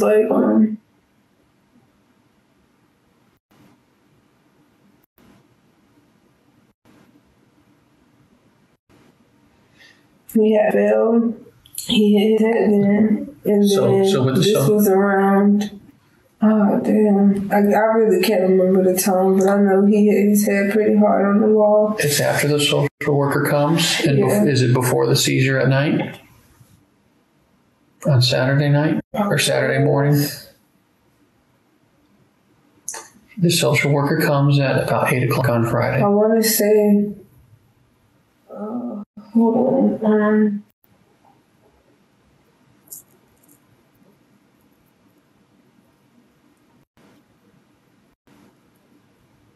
Well, this was after the social worker came. Right, because he was fine when they came. Mm-hmm. So Friday night, late night? Mm-hmm. Okay. And you said in the bedroom when you were in bed? Okay. You kind of did this. So you hit him with like the back of your hand? And he hit his head really hard. Back of his head. Yes, sir. What part of his head did you hit with your hand? I hit the front of his face, but it was Right really here? hard. How's he positioned in the bed? And how are you positioned? So I'm more up. your bed's in the corner. I'm more up. This is the corner of your room, and the bed's like that. Yeah, but they like we're on this side. Like, well, I'm gonna do it this way. Okay. This way. Okay. So this is the corner of your room back here. And he's closer to the window. Okay. Because I gotta sit like towards the end. Sure. Like when I'm up for my phone to charge. And your bed has a wall right behind. Mm-hmm. Okay. And then I just. Is he sitting up right here where my partner's sitting? And where's your hand hit him? Don't hit my partner, obviously. Really Just put your hand on. Put your hand like that, like really by the hard. eyes, and then his head And goes then back. he went. Okay. What happened when he hit his head? He was crying, but he was like, Did you hit him again? mm-hmm. At that point, I felt bad because he was. Sure. Is that why? But And when does he start having the seizures? I'm proud of you. It's okay. It happened. Okay? It's hard to say. I know you didn't mean it. I know you didn't mean it. It's exactly what I've been saying from the get-go, Charisse. It was a split second. Oh, shit. I know you're fed up. I expect you to be fed up. I know you fucked up, but I know, and we can't bring him back. just took him to the hospital. Charisse, if we could bring him back, we all would. There's not one person in the world, I'm just so scared. and that's okay. Hey, Charisse, I would have been scared too. I'm sorry. He knows. Charisse, he knows. Okay? Did I kill him? You injured him, and it caused some serious problems. Yeah. I killed my baby. Yeah, that's what led to his death. Okay? But it takes a strong person to admit what they did. Okay? I'm not strong. I don't deserve. Well, you won't be remembered as a monster. This is not a monster story. This has never been a story about a monster. When I met you, I knew this was a story about a frustrated mother who had no chance by circumstance because everything was against her. And I knew you got frustrated. And as we started talking about the searches and your phone and the seizure, it only became more apparent. Charisse admits to getting mad at Jordan for crying because he was hungry, revealing a moment of anger that led to the tragedy.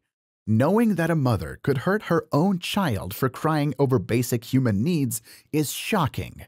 But the interrogators manage to stay empathetic.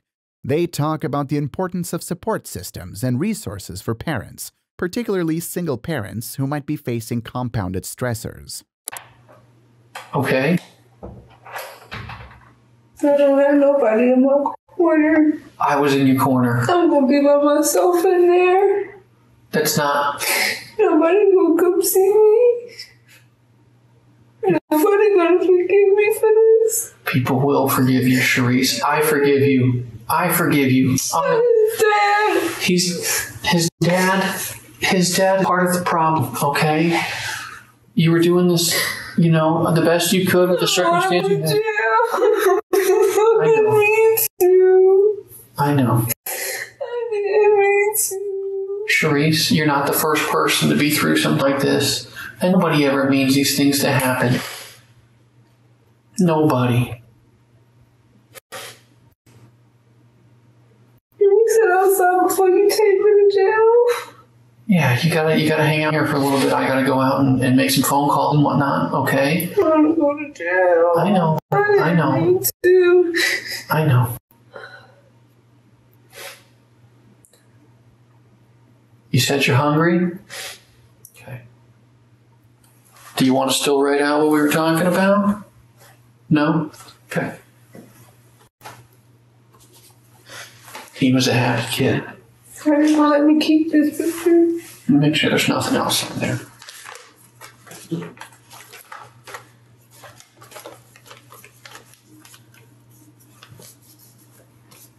Just hold on to it for now, okay? I'll need it back in a little bit. But you just hold it for now while you're in here, okay? So you're not alone. Okay? Let me scooch you this desk over, okay? Am I allowed to get my phone? Not right now. Okay. Let me move back on this, okay? There's tissues here. Okay. I just want to call my mom. I know. I'm going to let you call her. I told you I would. Okay. If you change your mind and you decide you want to write again, I'll leave it in here. Okay. What's the charge? I got to go talk. I got to go. I think I know, but I got to go talk. To be honest. It's a homicide, Charisse. What is that? It's a murder. Okay. How long do you think? I don't know. That's way down the road. It's way down the Do you road. think I'm a monster? No, I don't. I wanted to ask Can you one more. please come to court? I will be there. I promise. And I know you gotta speak against I know. me, Well, but Charisse, please, I told you in the beginning, I don't think you're a bad don't person. let me go through this by myself. I'm not, Charisse. I still don't think you're a bad What person. happened to his leg? I told you that's the strongest bone. Something significant. He's got a really bad injury on his leg. Yeah, his right leg's pretty bad. Did something happen to his leg? I know you hit his head, but Remember, this is, it's a thigh bone. That's the strongest one it gets. Even the knee felt weird. How'd he hurt his leg for real? I swear to you, I really don't know. I just remember him falling, and after that, he just kept limping. But it wasn't really swollen. fallen from when? Off the bed. But when I checked it, I knew it didn't feel right. But he wasn't like when he walked, he would just limp, but he wasn't walking. Did he hurt his leg before the social worker came or after? It was after because he that's when he was everything happens Friday night basically. Because he was chilling. So he's crying because of the leg. He's crying because he's hungry. Basically, is what you're saying. Everything was just messed up. Okay. Everything. Yeah, I'm sure he's not having a good day. His leg's hurting him. Did you see him fall? How he fell on his leg? I just heard like a loud boom From your bed? from his bed in the living room, and then he was just crying. He wasn't like. Is that when you brought him in your bed for the night? Yes. And then shortly after is when you hit him in the face. Because he just kept crying. Yeah. Okay. Is that when you were looking at, thigh bones, researching thigh bones? Yeah, because it just didn't feel right. Right. I knew something was wrong, but And then he has to I seizure at was night. freaking stupid. I was just freaking stupid. Well, My I- child. appreciate you. You finished the book, Charisse. You finished it. Please don't let me go through this by myself. We won't. I've been here for you the whole time. Please don't. Please, because I I know. don't got nobody. I know, Charisse. And my mom, she broke it. I don't think she can survive this. She never survived this.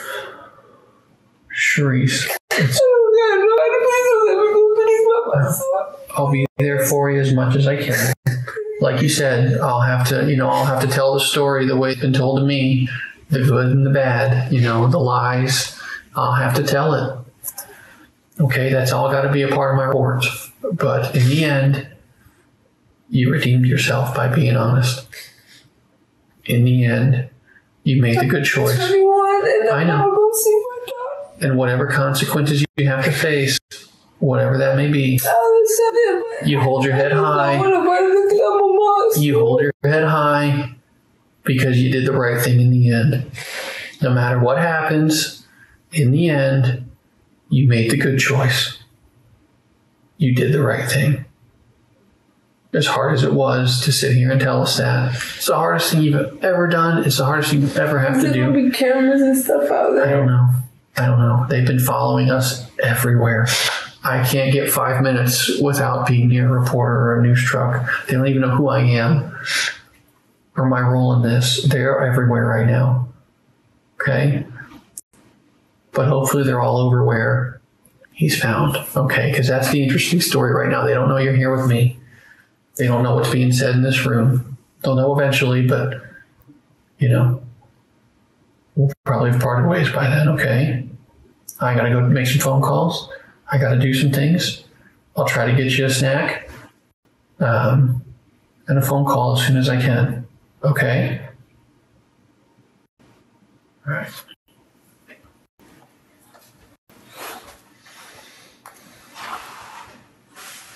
Just take some time and decompress, okay? It's been a long day. Can we just open the blinds? I just don't like feeling like I know. I can't right now, okay? I got a lot of people out there doing a lot of different stuff, okay?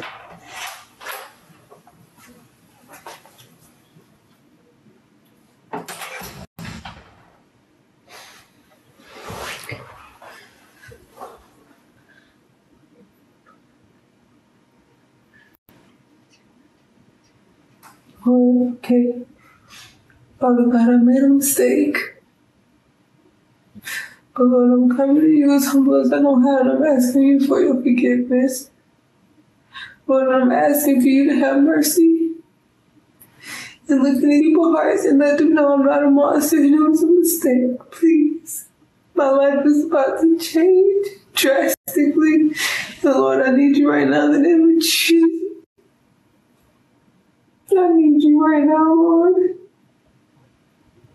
Father God, I need you, okay?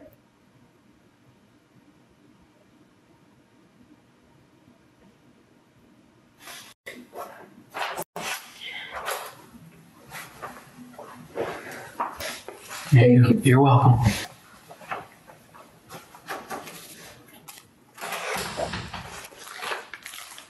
Magic fruit. Hey, Mom, it's Charisse. Please call me back as soon as you get this message. I'll bring it in when she calls. Please, can I have my phone for a little bit? No. Why not? If she calls, I'll give it to you. No, I'm just I don't asking. want other people calling. You calling other people. No, Let me wait till. Call. What's that? So I don't got nobody else to call. Is it okay if I call my sister? But she's on Facebook though. You can. Let me get with him first. Hang on. I'll be Okay. back. Please, I just want to talk to one family member or something. Okay.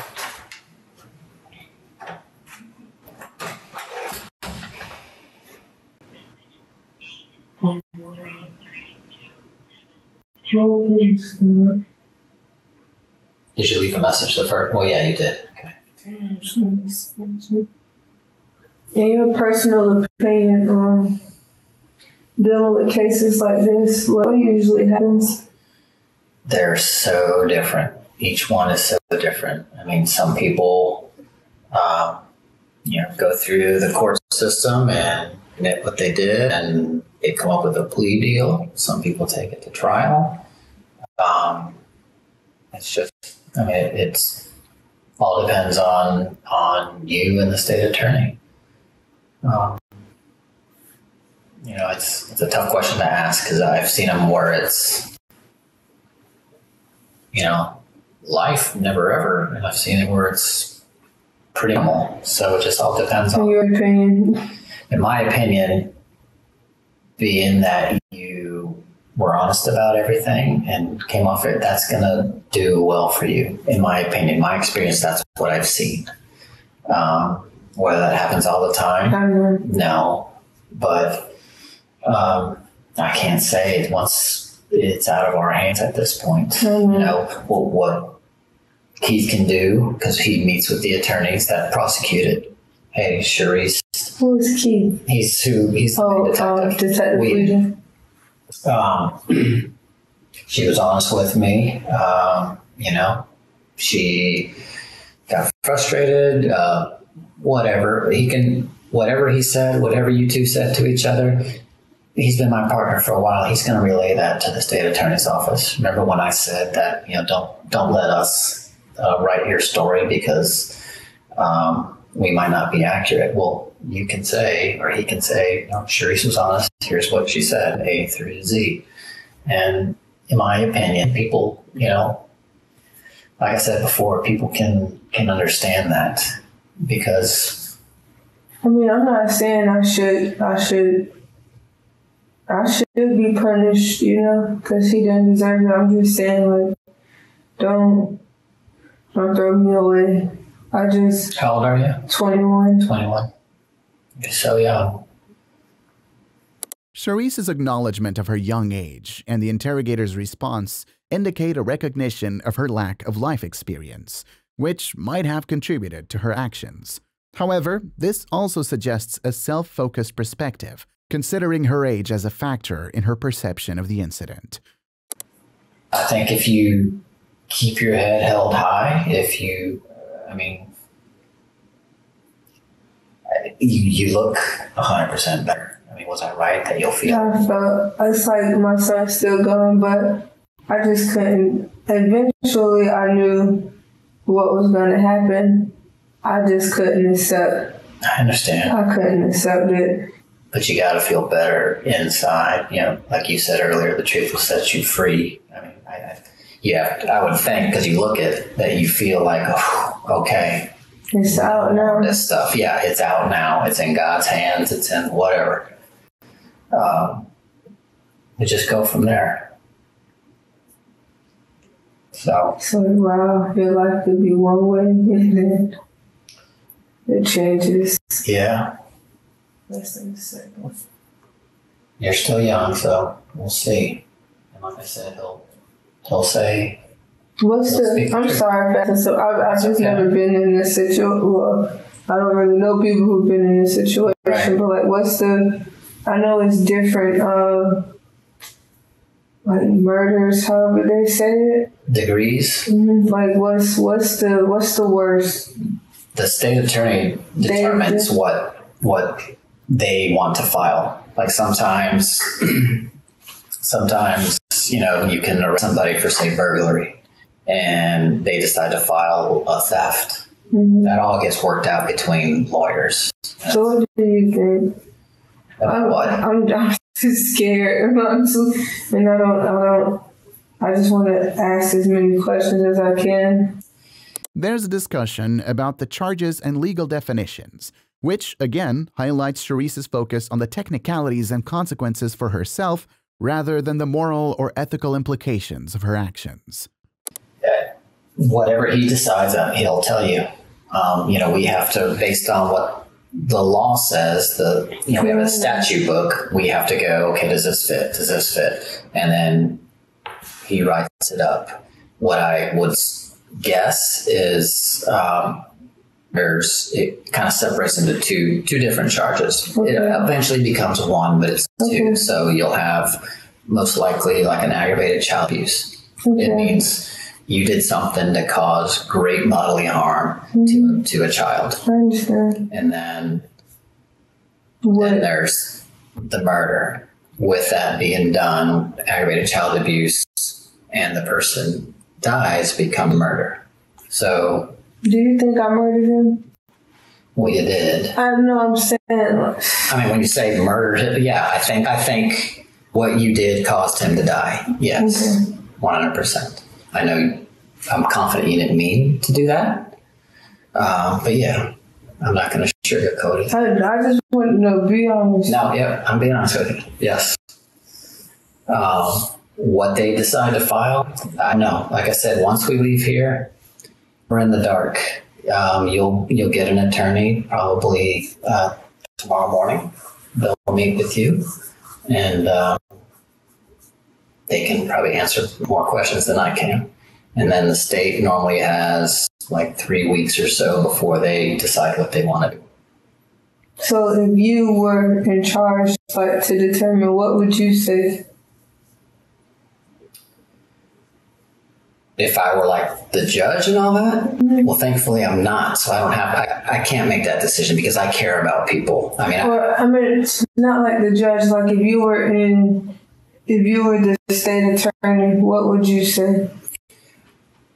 I don't know. If I had just looked at a book and left and pretended I didn't even know you, because, you know, when you know somebody, it changes things. So if I'm just looking at a book, then I'll look, okay, if it's murder, what makes a murder? And then A, B, C, D, did all these things happen? Yep.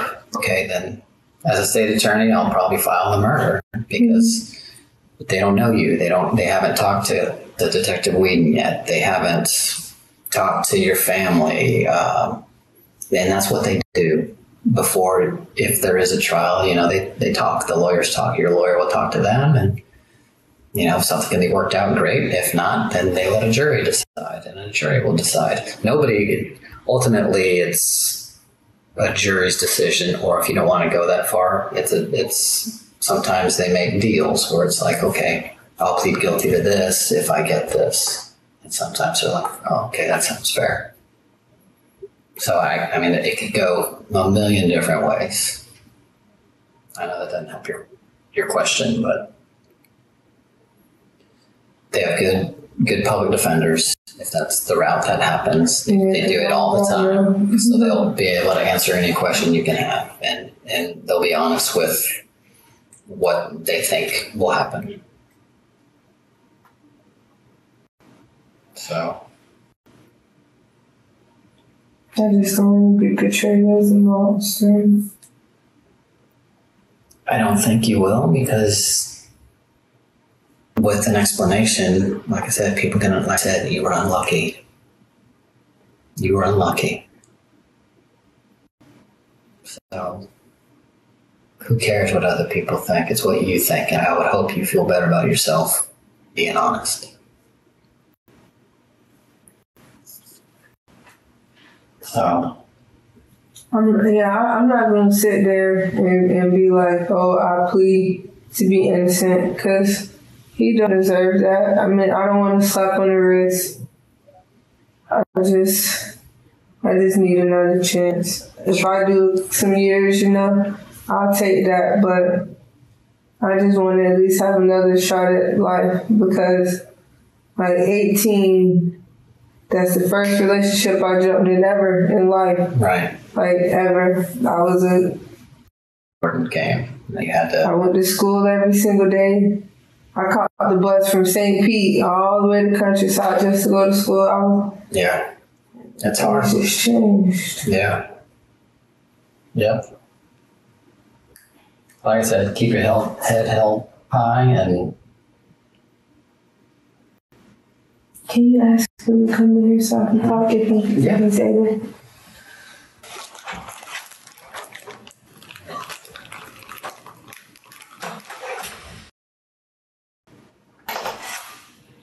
What's up, Charisse? Are you able to talk or no? For a minute. What's up? I just wanted to ask you a couple questions. Okay. Like, what's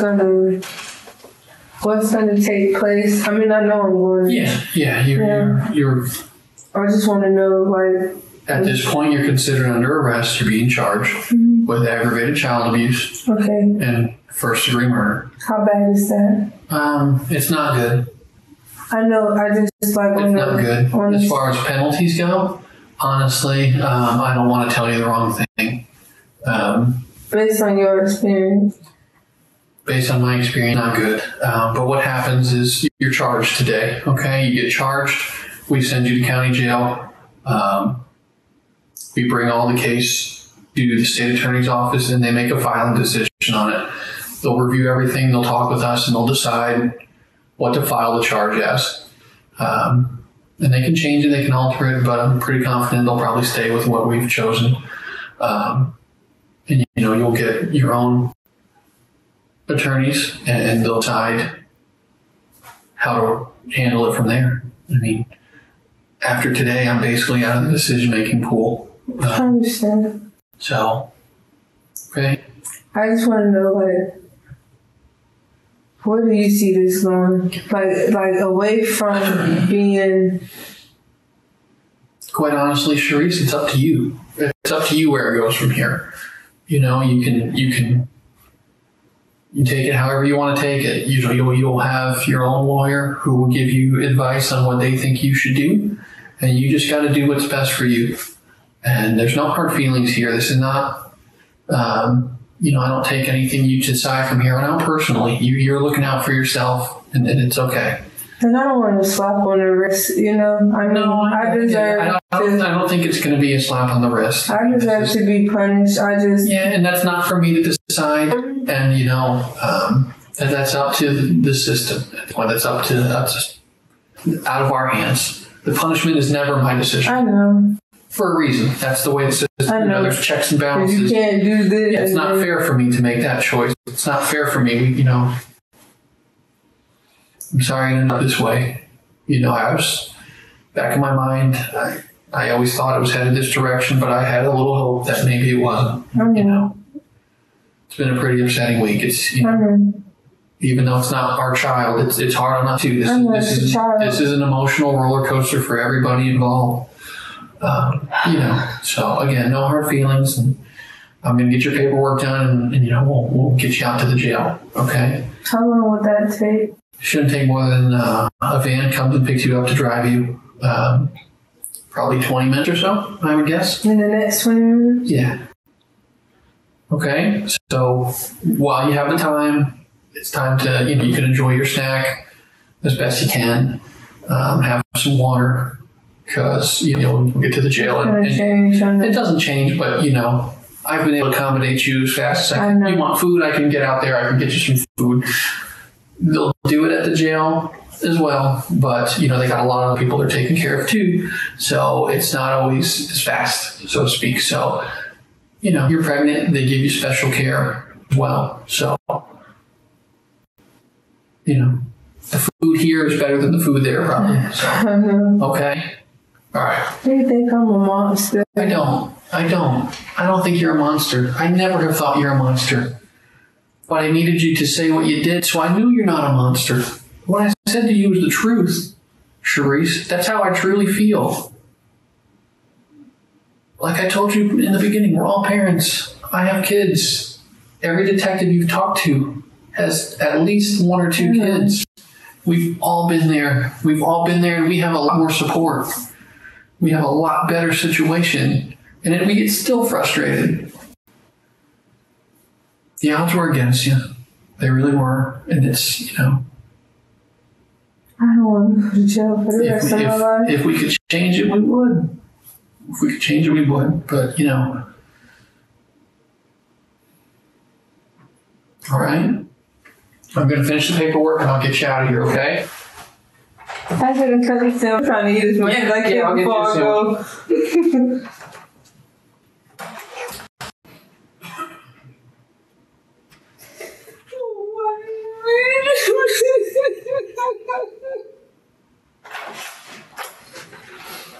You ready? You gotta take your hands out of your shirt, okay? I gotta handcuff you now, okay? Can it be in the front? It's gotta be in the back, okay? I gotta give you the truck driver in the back, and he might put me in the front, okay? Okay. Autopsy would later reveal that Jordan had suffered a skull fracture, a leg fracture, and bleeding beneath his scalp due to blunt force trauma. The heart-wrenching outcome followed a life that had already been marked by instability and turbulence, both for Jordan and his mother. Charisse's own fraught childhood, characterized by a series of homes and a stint in a group home due to neglect complaints, hinted at potential undiagnosed mental health issues. These factors, however, don't excuse the horrific act of violence she committed against her son. Jordan's life in foster care, which began when he was just 6 months old due to an unsafe home environment, is remembered fondly by his foster parents, who affectionately called him Mr. Chuckles. I'm Sam Warren. This is my wife, Juliet. Jordan came into our home January 2017, and he was returned to his mother on May 31st, 2018. We love Jordan deeply, and we are devastated by his loss. We want you to know a bit about the Jordan that we knew. He wasn't just the boy in the Amber Alert. He learned to roll over in our house. I remember my mom helping him learn to crawl. Jordan learned to walk and talk in our family. He flourished and grew in a community that loved him deeply as well. He was loved by our whole family. The Lifebridge Church community, the Coast Guard community, and the Door of Hope Foster Community Care. Jordan was filled with joy. Most folks knew him, the Jordan that was laid back with an easy smile and a twinkle in his eye. He was our Mr. Chuckles. Like most other little boys, we saw Jordan's mischievous side as well. We are devastated by his loss, but for a court order, he would still be safe in our home. We hope that Jordan's loss will lead to the change that is needed to protect other endangered children in the system. Jordan was failed by the system. He was failed by many people who would have protected him but didn't. Promises that were made to us about how he would be protected after his return were broken. Ultimately, we have hope that our painful loss will result in a fundamental re-examination of the entire system, of how foster care works, of the reunification process. Jordan deserves that, and the other children in the system deserve that. In closing, we need time to grieve. Please respect our privacy and give us the space we need. We will not be giving any further statements to the press. Thank you. One of the most perplexing and heart-wrenching aspects of the case is that Charisse had removed Jordan from a foster home where he was known to be happy and thriving. All right, so unfortunately, because Father's still in the home, we can't reunify today. The department would need time to verify the father's out of the home and that mom is doing this on her own without him. So the motion for reunification from the mother is denied. If that occurs and the department is able to do an updated home study, a motion for reunification would have to be heard before the judge. For clarification, are you saying the father cannot contribute half of the rent to the mother? No. Did I say that? No. No, of course not. So that's acceptable. Well, I mean, the agency will have to take that into account. That would be, I can't say it's acceptable. I mean, that's something that's going to happen in the future. He hasn't even left yet. So, yes, ma'am. Well, I am the only one on the lease, so if he has to leave today, he can leave today. Like, we've already discussed that. But my thing is they keep setting back dates. And my problem is that every time they set back a date, it's on their time. Like, we're ready to get this over. Like, we've done everything. Mm-hmm. Like, I don't know what else. Like, what do you want us to do? Because, like, I don't know what reports they're talking about, but we haven't had any issues at all. Like, we work together on everything. We visit our son together. I don't see the problem of him not being able to come home to a family. Okay. So is father not case plan compliant? Is that what's going on, Ms. Garcia? I just recently got a documentation of his assessment that he did complete. He did do that. I just need some documentation from him particularly going to his appointment. What assessment? His biopsychosocial. Okay, we were waiting on that. Okay. And can I inquire, has the mother completed her individual counseling? It's ongoing. Okay. Okay. But she's engaged. So it sounds like you're a little bit ahead of the father, which is why we can't reunify while he's with you, while he's in your home. But if he did do the psychosocial, they said I don't have to go no more. Yeah, they were going to send the paperwork over to Ariel. My last appointment is on Of March? Yes, ma'am. Okay. Yeah, they just need to verify everything. Unfortunately, it takes time. So how long would this take? Because like we're like ready. Like I already know. Like seriously, I'm gonna cry. It's like we picked out a daycare. Like we've done everything. Well, now you're talking about 2 paths. Like but we've done everything. So hold on. For him to come I understand home. you're upset, but now you're talking about dad moving out or dad not moving out. So that's not what I said though. That's what I heard. You said he'll move out today. No, he will move out today if that's what they want him to do. Like, he can move out today because I'm the only one on the lease anyway. We're just trying to figure out why we keep taking steps back when we're trying to get 10 steps ahead. Because you two are not in the same place. Okay. That's why. All right. Yeah. So, I mean, the department, I'm sure Ms. Garcia is a very good case manager. Not really. Well, ma'am, Not really. ma'am, now you're just being disruptive. And I'm sorry, but I'm just so why don't you stop interrupting Okay. me and listen? Because you're not helping yourself right now, and I don't want to see that.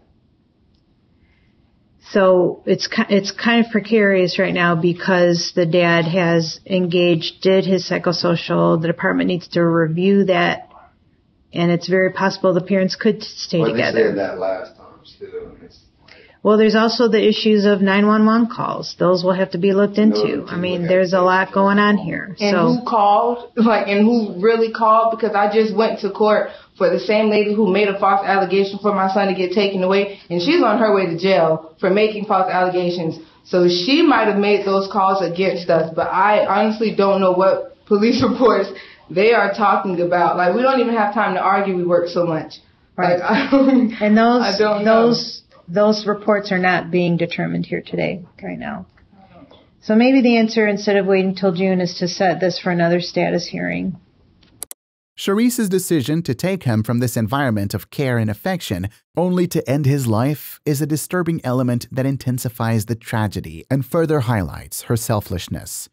In the end, in the tragic case of 2-year-old Jordan Beliveau, whose life was abruptly and violently ended, Charisse Stinson was sentenced to 50 years in prison after pleading guilty to second-degree murder. While Charisse's unstable upbringing and potential mental health challenges are important context, they don't diminish her culpability. The case is a poignant reminder that individual responsibility cannot be overshadowed by systemic shortcomings.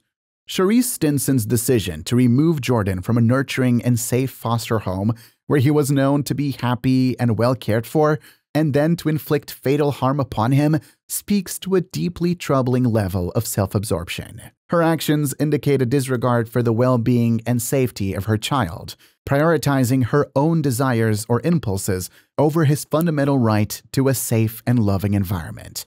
This self-centered approach to parenthood is all the more tragic when considering the opportunity Jordan had for a better life, one that was abruptly stolen from him. The decision to reclaim her son only to end his life in such a violent manner is a stark example of the devastating impact that a parent's selfish actions can have on their child.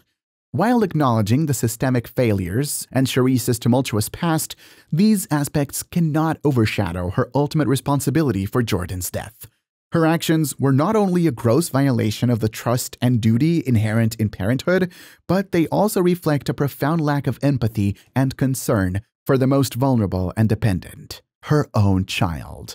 As a result of this case, Florida Governor Ron DeSantis signed Jordan's Law, which makes a number of changes to the laws related to the child welfare system in an attempt to address issues that were identified in the case of Jordan Beliveau. Jordan Belivau's story is a heartbreaking reminder of the catastrophic consequences that can ensue when a parent's self-centered actions override the needs and safety of their child. It underscores the importance of prioritizing children's well-being in all aspects of child welfare and legal systems, ensuring that tragic cases like Jordan's are prevented in the future.